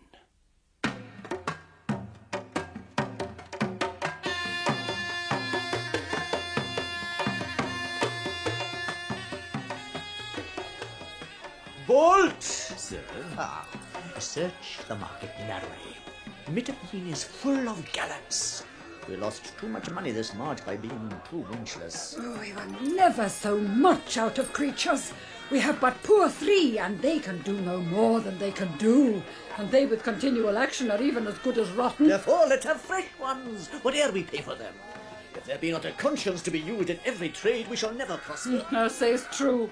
'Tis not our bringing up of poor bastards as I think I have brought up some 11. I too 11, and brought them down again. Yes, so... But shall I search them up? What else, man? The stuff we have, a strong wind will blow it to pieces. They are so pitifully sodden. Thou sayest true. There's too unwholesome a conscience. The poor Transylvanian is dead that lay with a little baggage. Aye, she quickly pooped him. She made him roast meat Yeah, for worms. yeah. But I'll go search them up. 3,000 or 4,000 chequins were as pretty a proportion to live quietly, and so give over. Why to give over, I pray you? Is it a shame to get when we are old? No, our credit comes not in like the commodity, nor the commodity wages not with a danger. Therefore, if in our youths we could pick up some pretty estate, 'twere not amiss to keep our door hatched. Besides, the sore terms we stand upon with the gods will be strong with us for giving over. Come, other sorts offend as well as we. As well as we, aye, and better too. We offend worse. Neither is our profession any trade, it's no calling. Come your ways. But here comes Boult. Come your ways, my masters. You say she's a virgin. Sir, we doubt it not. Good. Master, I have gone through for this piece, you see. Oh, if you like her, so. If not, I've lost my earnest. Has she any qualities? She has a good face, speaks well, and has excellent good clothes. There's no farther necessity of qualities can make her be refused. What is her price, Boult? I cannot be baited 1 doit of 1,000 pieces. Well, follow me, my masters. You shall have your money presently. Wife, take her in. Instruct her what she has to do, that she may not be wrong in her entertainment. Come, sir. Boult, take you the marks of her, the colour of her hair, complexion, height, her age, with warrant of her virginity, and cry, he that will give most shall have her first. Such a maidenhead were no cheap thing. If men were as they have been, get this done, I command you. Performance will follow. Alack, that Leonine was so slack, so slow. He should have struck, not spoke. Or that these pirates, not enough barbarous, had not o'erboard thrown me for to seek my mother. I lament you, pretty one. That I am pretty. Come, the gods have done their part in you. I accuse them not. You are light into my hands, where you are like to live. The more my fault to escape his hands where I was like to die. Aye, and you shall live in pleasure. No. Yes, indeed shall you. And taste, gentlemen of all fashions. You shall fare well. You shall have the difference of all complexion. Oh, do you stop your ears? Are you a woman? What would you have me be, and I be not a woman? An honest woman or not a woman? Marry, whip thee, gosling. I think I shall have something to do with you. Come, You are a young, foolish sapling and must be bowed as I would have you. The gods defend me. If it please the gods to defend you by men, then men must comfort you, men must feed you, men stir you up. Boult's returned. Now, sir, hast thou cried her through the market? I have cried her almost to the number of her hairs. I have drawn her picture with my voice. And I prithee tell me, how dost thou find the inclination of the people, especially of the younger sort? They listened to me as they would have hearkened to their father's testament. There was a Spaniard's mouth watered, and he went to bed to a very description. We shall have him here tomorrow with his best ruff on. Tonight. But, mistress, you know the French knight that cowers in the house. The Monsieur Verole, eh? He offered to cut a caper at the proclamation, but he made a groan at it and swore he would see her tomorrow. As for him, he brought his disease hither. Here he does but repair it.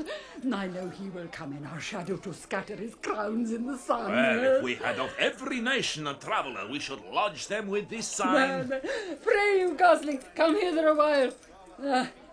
You have fortunes coming upon you. Mark me. You must seem to do that fearfully which you commit willingly. Despise profit where you have most to gain. To weep that you live as you do makes pity in your lovers. Seldom but that pity begets you a good opinion, and that opinion a mere profit. I understand you not. Oh, take her home, mistress, take her home. These blushes of hers must be quenched with some present practice. Thou sayest true, faith, so they must. For your bride goes to that with shame, which is her way to go with warrant. Faith, some do and some do not. But, mistress, if I have bargained for the joint... Thou mayest cut a morsel off the spit. I may so. Who should deny it? Come, young one, I like the manner of your garments well. Aye, by my faith, they shall not be changed yet. Boult, spend all that in the town. Report what a sojourner we have. You will lose nothing by custom. When nature framed this piece, she meant thee a good turn. Therefore say what a paragon she is, and thou hast the harvest out of thine own report. I warrant you, mistress, thunder shall not so awake the bed of eels as my giving out. Her beauty stirs up the lewdly inclined. I'll bring home some tonight. Come your ways, follow me. If fires be hot, knives sharp, or waters deep, untied I still my virgin knot will keep. Diana, aid my purpose. What have we to do with Diana? Pray you, will you go with us? Return we now to Tarsus.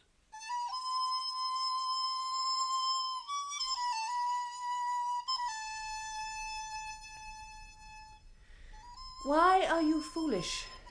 Can it be undone? Oh, Dionyza, such a piece of slaughter the sun and moon ne'er looked upon. I think you turned child again. Were I chief lord of all this spacious world, I'd give it to undo the deed. A lady, much less in blood than virtue, yet a princess to equal any single crown of the earth in the justice of compare. Oh, villain Leonine, whom thou hast poisoned too, if thou hadst drunk to him, 'thad been a kindness becoming well thy fact. What canst thou say when noble Pericles shall demand his child? That she is dead. Nurses are not the fates to foster it, nor ever to preserve. She died at night. I'll say so. Who can cross it? Unless you play the pious innocent, and for an honest attribute cry out she died by foul play. Oh, go to! Well, of all the faults beneath the heavens, the gods do like this worst. Be one of those that thinks the petty wrens of Tarsus will fly hence and open this to Pericles. I do shame to think of what a noble strain you are, and of how coward a spirit. To such proceeding whoever but his approbation added, though not his prime consent, he did not flow from honourable sources. Be it so then. Yet none does know but you how she came dead, nor none can know, Leonine being gone. She did disdain my child, and stood between her and her fortunes. None would look on her, but cast their gazes on Marina's face, while ours was blurted at and held a malkin not worth the time of day. It pierced me through. And though you call my course unnatural, you, not your child, well-loving, yet I find it greets me as an enterprise of kindness performed to your sole daughter. Heavens forgive it! And as for Pericles, what should he say? We wept after her hearse, and yet we mourn.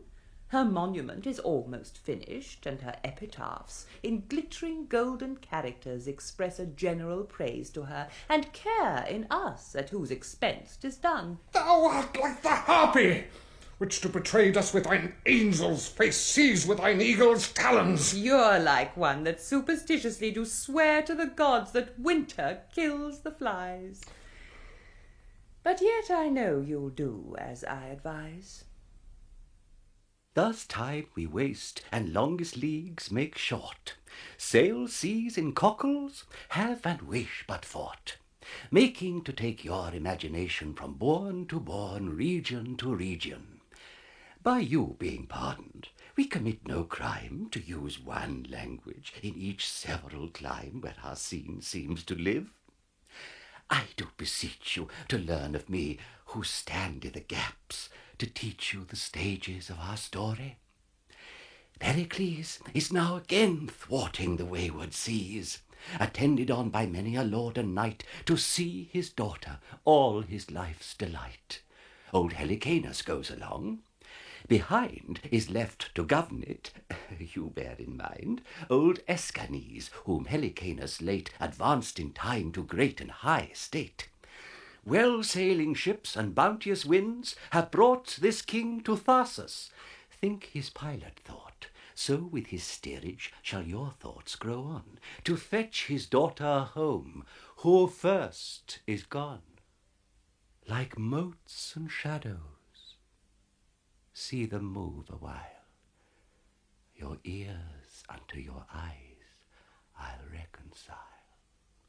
Enter Pericles with all his train, and Dionyza with Cleon. Cleon reveals a tomb to Pericles. Pericles weeps, puts on sackcloth, and departs in a mighty passion. See how belief may suffer by foul show. This borrowed passion stands for true owed woe. And Pericles, in sorrow all devoured, with sighs shot through and biggest tears o'ershowered, leaves Tarsus and again embarks. He swears never to wash his face nor cut his hairs. He puts on sackcloth, and to sea he bears a tempest which his mortal vessel tears, and yet he rides it out. Now, please you, wit, the epitaph is for Marina writ by wicked Dionyza. The fairest, sweetest, and best lies here, who withered in her spring of year. She was of Tyrus, the king's daughter, on whom foul death hath made this slaughter.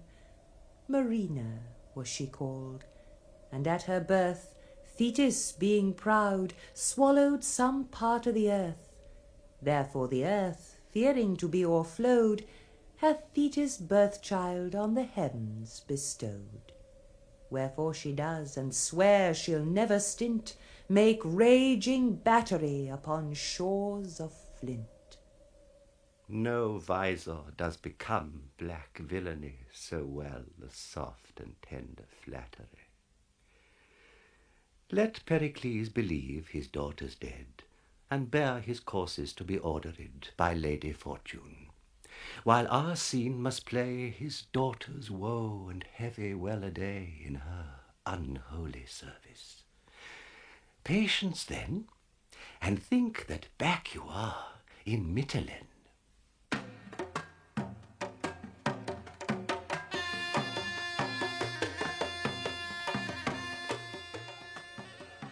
Did you ever hear the like? No, nor never shall do in such a place as this, she being once gone. But to have divinity preached there, did you ever dream dream of such a thing. No, no. Come, I am for no more bawdy houses. Let's go hear the Vestals sing. I'll do anything now that is virtuous, but I'm out of the road of rotting forever. Oh.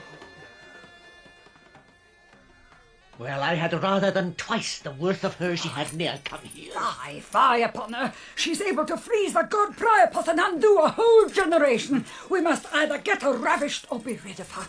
When she should do for clients her fitment and do me the kindness of our profession, she has me her quirks, her reasons, her master reasons, her prayers, her knees. But she would make a Puritan of the devil if he would cheapen a kiss of her. Faithful, I must ravish her, or she'll disfurnish us of all our cavalier and make us swear as priests. Oh, no, the pox upon her green sickness for me. Faith, there's no way to be rid on't but by the way to the pox. Here comes the Lord Lysimachus, disguised. We should have both lord and clown if the peevish baggage would but give way to customers. How now? How a dozen of virginity? Now the gods to bless your honour. I am glad to see your honour in good health. You may, so 'tis the better for you that your resorters stand upon sound legs. How now, wholesome iniquity? Have you that a man may deal withal and defy the surgeon? We have here one, sir, if she would. But there never came her like in Mytilene. If she do the deeds of darkness, thou wouldst say. Your honour knows what 'tis to say well enough. Well, call forth, call forth. For flesh and blood, sir, white and red, you shall see a rose. And she were a rose indeed, if she had but... What, prithee? Oh, sir, I can be modest. That dignifies the renown of a board no less than it gives a good report to a number to be chased. Here comes that which grows to the stalk, never plucked yet, I can assure you. Is she not a fair creature? She would serve after a long voyage at sea. Well, here's for you. Leave us. I beseech your honour, give me leave a word, and I'll have done presently. I beseech you, do. First, girl, I would have you note, this is an honourable man. I desire to find him so that I may worthily note him. Next, he is the governor of this country, and a man whom I am bound to. If he governs the country, you are bound to him indeed. But how honourable he is in that, I know not. Pray you, without any more virginal fencing, will you use him kindly? He will line your apron with gold.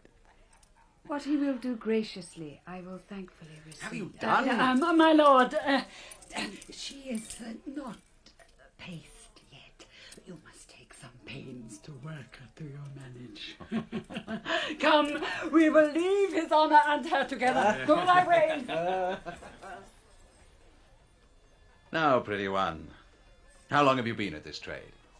What trade, sir? Why, I cannot name it, but I shall offend. I cannot be offended with my trade. Please to name it. How long have you been of this profession? Since I can remember. Did you go to it so young? Were you a gamester at 5 or at 7? Earlier too, sir, if now I be one. Why, the house you dwell in proclaims you to be a creature of sale.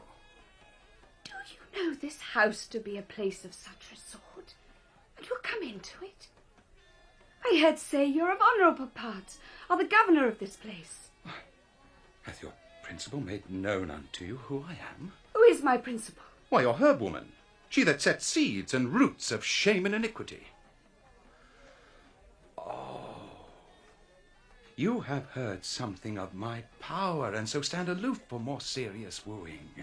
But I protest to thee, pretty one, my authority shall not see thee, or else look friendly upon thee. Come, bring me to some private place. Come, come. If you were born to honour, show it now. If put upon you, make the judgment good that thought you worthy of it. How's this? How's this? Some more. Be sage. For me, that am a maid, though most ungentle fortune have placed me in this sty, where since I came diseases have been sold dearer than physic. Oh, that the gods would set me free from this unhallowed place, though they did change me into the meanest bird that flies in the purer air. I did not think thou couldst have spoke so well. Ne'er dreamt thou couldst. Had I brought hither a corrupted mind, thy speech had altered it. Hold, here's gold for thee. Persever in that clear way thou goest, and the gods strengthen thee. The good gods preserve you. For me, be you Thornton that I came with no ill intent, for to me the very doors and windows savour vilely. Fare thee well. Thou art a piece of virtue, and I doubt not but thy training hath been noble. Hold, here's more gold for thee. A curse upon him. Die he like a thief that robs thee of thy goodness. If thou dost hear from me, it shall be for thy good. Oh, I beseech your honour, one piece for me. Avaunt, thou damned doorkeeper. Your house, but for this virgin that doth prop it, would sink and overwhelm you. Away. How's this? We must take another course with you. If your peevish chastity, which is not worth a breakfast in the cheapest country under the cope, shall undo a whole household, let me be gelded like a spaniel. Come your ways. Whither would you have me? I must have your maidenhead taken off, or the common hangman shall execute it. Come your ways. We'll have no more gentlemen driven away. Come your ways, I say. Oh, now, what's the matter? Oh, worse and worse, mistress. She has here spoken holy words to the Lord Lysimachus. Oh, abominable. She makes our profession as it were to stink before the face of the gods. Marry, hang her up forever. The nobleman would have dealt with her like a nobleman, and she sent him away as cold as a snowball, saying his prayers too. Oh, Boult, take her away. Use her at thy pleasure. Crack the glass of her virginity and make the rest malleable. And if she were a thornier piece of ground than she is, she shall be ploughed. Hark, hark, ye gods. Oh, she conjures. Away with her. Would she had never come within my doors. Marry, hang you. She's born to undo us. Will you not go the way of womankind? Marry, come up, my dish of chastity, with rosemary and bay. Come, mistress, come your ways with me, Whither wilt thou have me? to take from you the jewel you hold so dear. Prithee, tell me one thing first. Come now, your one thing. What canst thou wish thine enemy to be?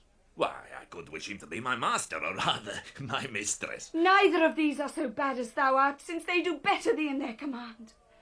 Thou holdest a place for which the painedest fiend of hell would not in reputation change.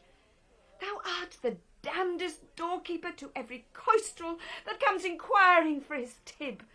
To the choleric fisting of every rogue thy ear is liable. Thy food is such as hath been belched on by infected lungs. What would you have me do? Go to the wars, would you? Where a man may serve 7 years for the loss of a leg, and have not money enough in the end to buy him a wooden one. Do anything but this thou doest. Empty old receptacles or common shores of filth, serve by indenture to the common hangman. Any of these ways are yet better than this. For what thou professest, a baboon, could he speak, would own a name too dear. Oh, that the gods would safely deliver me from this place. Here's gold for thee.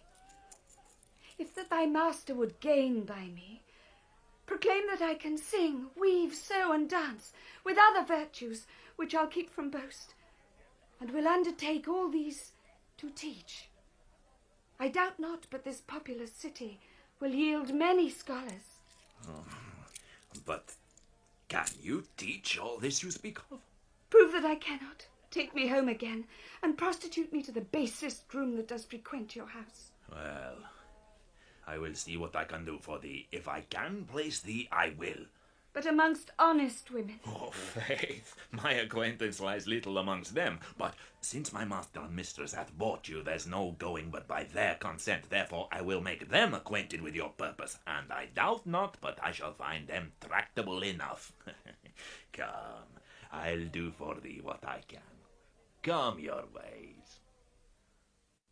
Marina thus the brothel scapes, and chances into an honest house, our story says.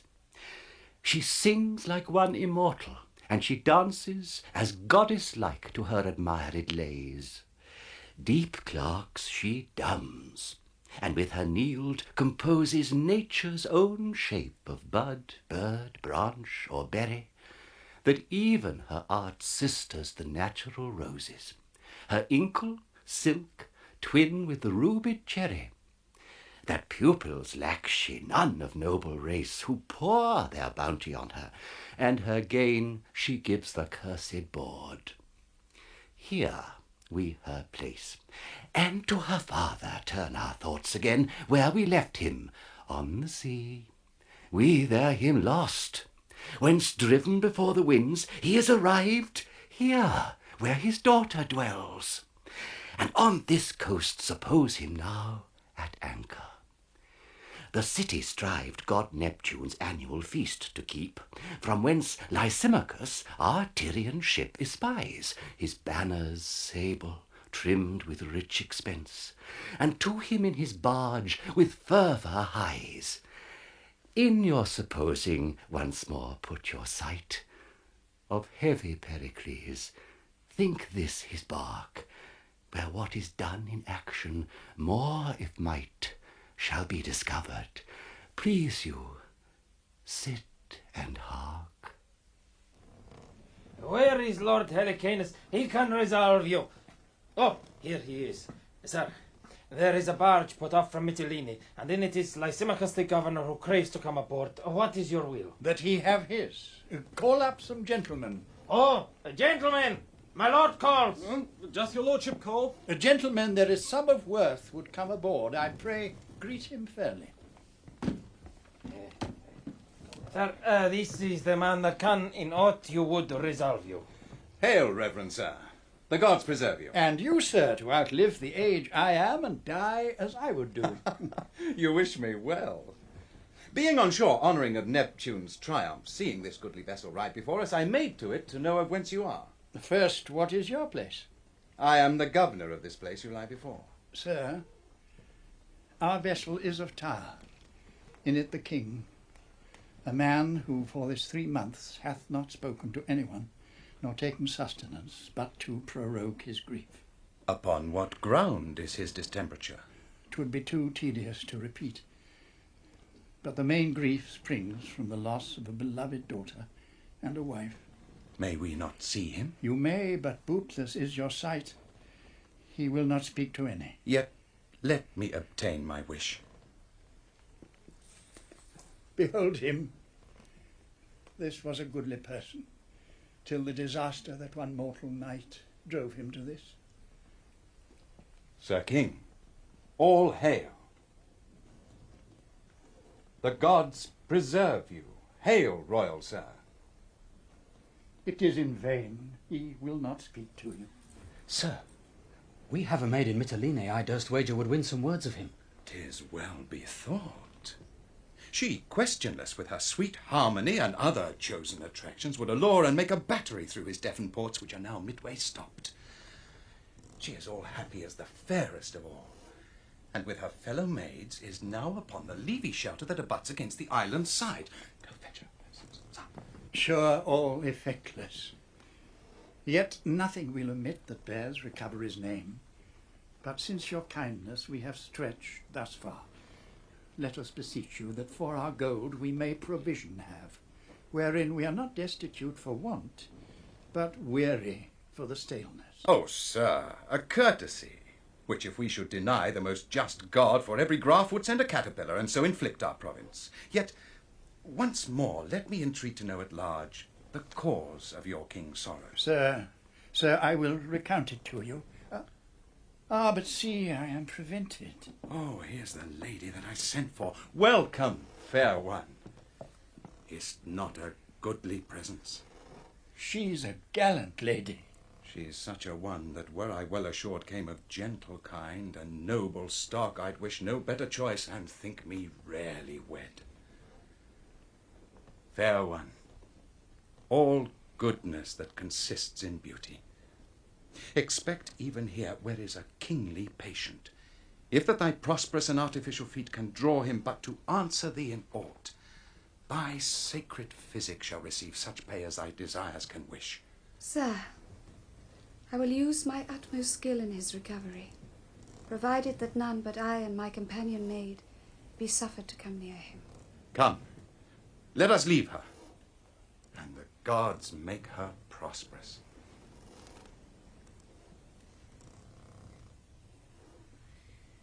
I come from afar on the morning tide to wash away your grief.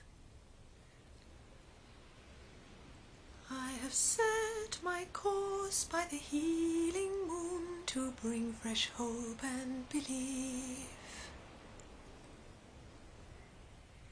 The healing of scars, the cleansing of wounds, the calm of the sea has come to cure you with harmony.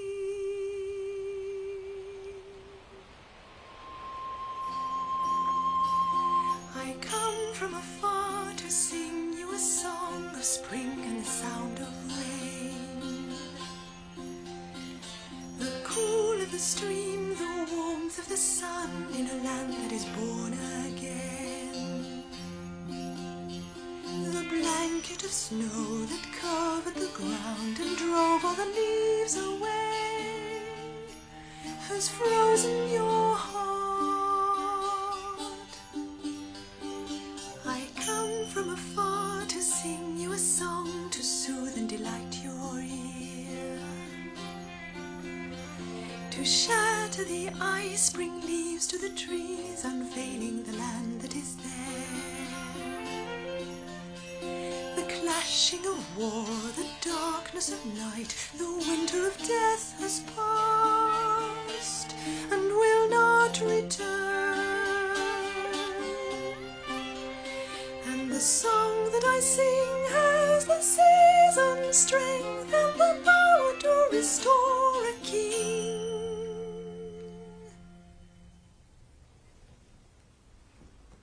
Marked he your music? No, nor looked on us. Hail, sir. My lord, lend ear. Oh!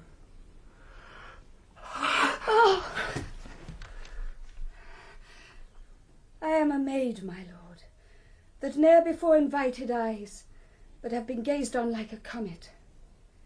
She speaks, my lord, that maybe hath endured a grief might equal yours, if both were justly weighed.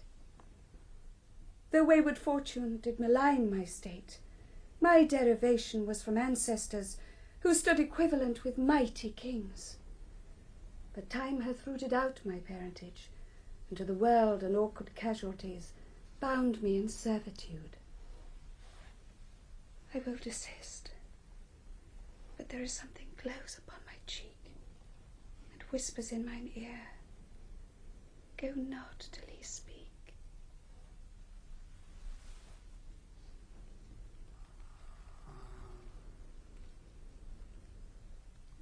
My fortunes,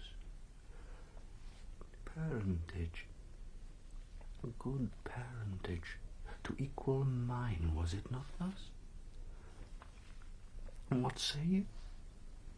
I said, my lord, if you did know my parentage, you would not do me violence. I do think so.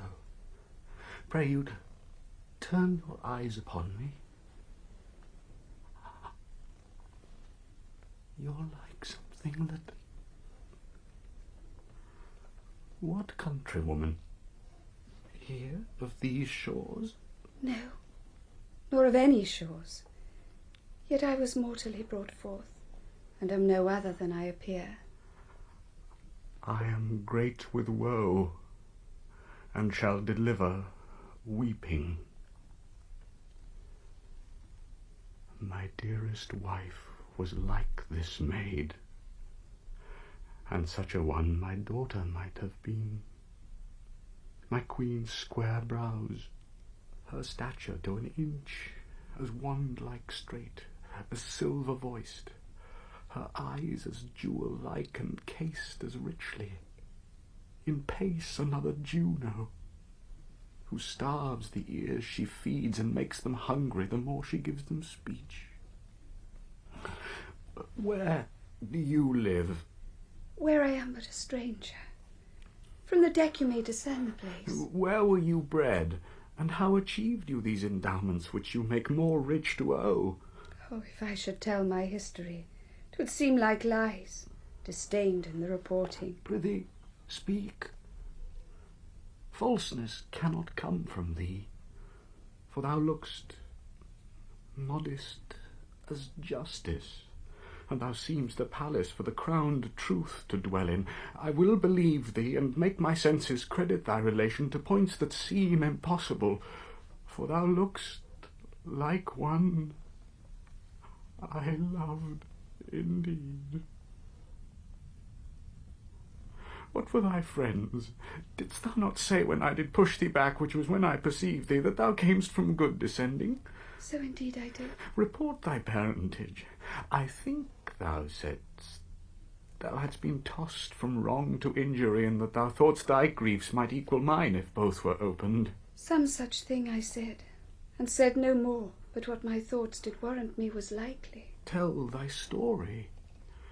If thine, considered, prove the 1,000th part of my endurance, thou art a man, and I have suffered like a girl. Yet thou dost look like patience, gazing on kings' graves, and smiling extremity out of act. What were thy friends? How lost thou them? Thy name, my most kind virgin, recount, I do beseech you. Come, sit by me. My name is Marina. Oh, I am mocked, and thou by some insensate god sent hither to make the world to laugh at me. Oh, patience, good sir, for here I cease. Nay, I'll be patient. And thou little know'st how thou dost startle me to call thyself Marina. The name was given me by one that had some power, my father, and a king. A king's daughter, and called Marina? You said you would believe me, but not to be a troubler of your peace. I will end here. But are you flesh and blood? Have you a working pulse, and are no fairy motion? Well, speak on. Where were you born, and wherefore called Marina? Called Marina, for I was born at sea. At sea? What mother? My mother was the daughter of a king, who died the minute I was born, as my good nurse Lysimachus hath oft delivered weeping. Oh, stop there a little. This is the rarest dream that ere dulled sleep did mock sad fools withal. This cannot be my daughter buried. Well, where were you bred? I'll hear you more to the bottom of your story, and never interrupt you. You scorn. Believe me, 'twere best I did give all. No, I will believe you by the syllable of what you shall deliver. Yet give me leave.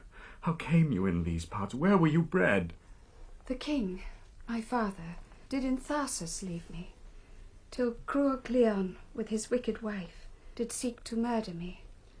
And having wooed a villain to attempt it, who having drawn to do it, a crew of pirates came and rescued me, brought me to Mytilene. But, good sir, whither will you have me? Why do you weep? It may be you think me an impostor. No, good faith. I am the daughter of King Pericles, if good King Pericles be. Oh, Helicanus! Cause, my lord? Thou art a grave and noble counsellor, most wise in general. Tell me, if thou canst, what this maid is, or what is like to be that thus hath made me weep. I know not. But here's the regent, sir, of Mytilene, speaks nobly of her. She never would tell her parentage. Being demanded that, she would sit still and weep. Oh, Helicanus, strike me. Honoured sir, give me a gash. Put me to present pain, lest this great sea of joys rushing upon me o'erbear the shores of my mortality, and drown me with their sweetness. Oh, come hither, thou that begett'st him that did thee beget, thou that wast born at sea, buried at Tarsus, and found at sea again. O Helicanus, down on thy knees, thank the holy gods as loud as thunder threatens us. This is Marina. What was thy mother's name? Tell me but that, for truth can never be confirmed enough, though doubts did ever sleep. First, sir, I pray, what is your title? I am Pericles of Tyre. But tell me now, my drowned queen's name, as in the rest you said thou hast been godlike perfect, the heir of kingdoms, and another life to Pericles thy father. Isn't no more to be your daughter than to say my mother's name was Thaisa. Thaisa was my mother, who did end the minute I began. Now, blessing on thee. Rise, thou art my child. Give me fresh garments. Mine own, Helicanus. She is not dead at Tarsus, as she should have been by savage Cleon. She shall tell thee all when thou shalt kneel and justify in knowledge. She is thy very princess. I embrace you. Give me my robes. I am wild in my beholding. O heavens, bless my girl. But hark, what music? Tell Helicanus, my Marina. Tell him all, point by point, for yet he seems to doubt how sure you are my daughter. But what music? My lord, I hear none. None? The music of the spheres. List, my Marina. It is not good to cross him. Give him way. Rarest sounds. Do ye hear? Music, my lord. I hear. Most heavenly music. It nips me unto listening, and thick slumber hangs upon mine eyes. Let me rest. A pillow for his head. So, leave him all.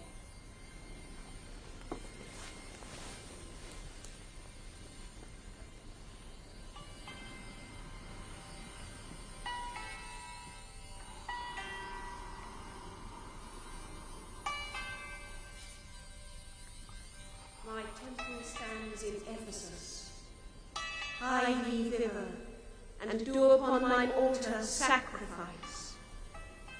There, when my maiden priests are met together, before the people all, reveal how thou at sea didst lose thy wife. To mourn thy crosses with thy daughters, call and give them repetition to the life. Perform my bidding, or thou livest in woe. Do it, and happy, by my silver bow. Awake, and tell thy dream.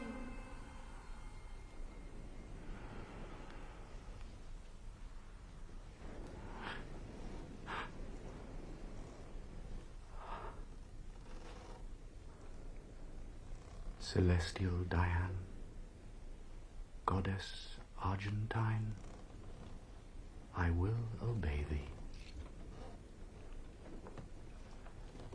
Helicanus? Sir, my purpose was for Tarsus, there to strike the inhospitable Cleon, but I am for other service first. Toward Ephesus turn our blown sails, and soon I'll tell thee why. Shall we refresh us, sir, upon your shore, and give you gold for such provision as our intents will need? Sir, with all my heart. And when you come ashore, I have another suit. You shall prevail, were it to woo my daughter. For it seems you have been noble towards her. Sir. Come. My Marina. Now our sands are almost run, more a little, and then dumb. This my last boon give me, for such kindness must relieve me, that you aptly will suppose what pageantry, what feats, what shows, what minstrelsy and pretty din the regent made in Mytilene to greet the king. So he thrived, that he is promised to be wived to fair Marina, but in no wise till he had done his sacrifice as Dian bade, whereto being bound, the interim pray you all confound. In feathered briefness sails are filled, and wishes fall out as they are willed. At Ephesus the temple see, our king and all his company. That he can hither come so soon is by your fancy's thankful doom. Hail, Dian! To perform thy just command, I here confess myself the king of Tyre, who, frighted from my country, did wed at Pentapolis the fair Thaisa. At sea in childbed died she, but brought forth a maid child called Marina, who, O goddess, wears yet thy silver livery. She at Tarsus was nursed with Cleon, who at 14 years he sought to murder. But her better stars brought her to Mytilene, 'gainst whose shore riding her fortunes brought the maid aboard us, where, by her own most clear remembrance, she made known herself my daughter. Voice and favour, you are, oh, royal Pericles. What means the nun? She dies. Help! Gentlemen! Noble sir, if you have told Diana's altar true, this is your wife. Reverend Apira, no. I threw her overboard with these very arms. Upon this coast, I warrant. 'Tis most certain. Look to the lady. Oh, she's but o'erjoyed. Early one blustering morn this lady was thrown upon this shore. I oped the coffin, found there rich jewels, recovered her, and placed her here in Diana's temple. May we see them? Great sir, they shall be brought you to my house, whither I invite you. Look, Thaisa is recovered. Oh, let me look. If he be none of mine, my sanctity will to my sense bend no licentious ear, but curb it, spite of seeing. Oh, my lord, are you not Pericles? Like him you spake. Like him you are. Did you not name a tempest, a birth and death? The voice of dead Thaisa. That Thaisa am I, supposed dead and drowned. Immortal Dian. Now I know you better. When we with tears parted Pentapolis, the king my father gave you such a ring. This. No more. You gods, your present kindness makes my past miseries sports. You shall do well that on the touching of her lips I may melt and no more be seen. Oh, come, be buried a second time within these arms. My heart leaps to be gone into my mother's bosom. Look who kneels here, flesh of thy flesh, Thaisa, thy burden at the sea, and called Marina, for she was yielded there. Blessed and mine own. Hail, madam, and my queen. I know you not. You have heard me say, when I did fly from Tyre, I left behind an ancient substitute. Can you remember what I called the man? I have named him off. 'Twas Helicanus, then? Still, confirmation. Embrace him, dear Thaisa. This is he. Now do I long to hear how you were found, how possibly preserved, and who to thank besides the gods for this great miracle. Lord Cerimon, my lord, this man, through whom the gods have shown their power, that can from first to last resolve you. Reverend sir, the gods can have no mortal officer more like a god than you. Will you deliver how this dead queen relives? I will, my lord. Beseech you, first go with me to my house, where shall be shown you all was found with her, how she came placed here in the temple, no needful thing omitted. Pure Diane, I bless thee for thy vision, and will offer night oblations to thee. Thaisa, this prince, the fair betrothed of your daughter, shall marry her at Pentapolis. And now this ornament makes me look dismal, will I clip to form, and what this 14 years no razor touched, to grace thy marriage day I'll beautify. Lord Cerimon hath letters of good credit, sir. My father's dead. The good Simonides, heavens make a star of him. Yet there, my queen, we'll celebrate their nuptials, and ourselves will in that kingdom spend our following days. Our son and daughter shall in Tyrus reign.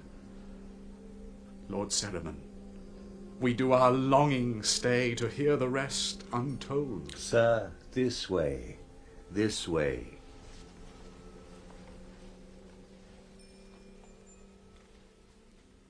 In Antiochus and his daughter you have heard of monstrous lust, the due and just reward. In Pericles, his queen and daughter, seen, although assailed with fortune fierce and keen, virtue preserved from fell destruction's blast, led on by heaven, and crowned with joy at last. In Helicanus may you well descry a figure of truth, of faith, of loyalty. In reverend Cerimon there well appears the worth that learned charity aye wears.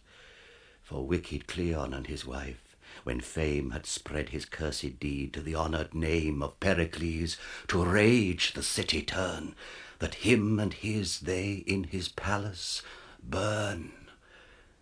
The gods for murder seemed so content to punish, although not done, but meant. So on your patience evermore attending, new joy wait on you, here our play has ending.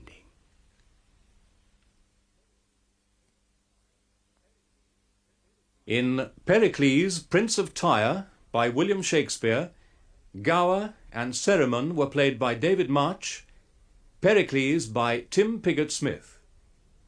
Marina, Angharad Rees, Simonides, Michael Aldridge, Dionyza, Carole Boyd, Thaisa, Sheila Grant, Lysimachus, Robert Morris, Antiochus, Nicholas Courtney, Helicanus, Richard Hurndall, and Cleon, Manning Wilson. The Bawd, Eva Stuart, Boult, Stephen Thorne, and the Pandar, Jonathan Scott. Thaliard, Christopher Scott, the goddess Diana, Jane Knowles, Lycorida, Polly March, the first fisherman, Peter Baldwin, the second fisherman, John Livesey, and the third fisherman, Haydn Wood. Leonine, John Webb, lords and knights played by John McAndrew, Spencer Banks, and Mark Aldridge. Technical presentation by Janet Mitchell, Donald MacLeod, and Diana Barkham.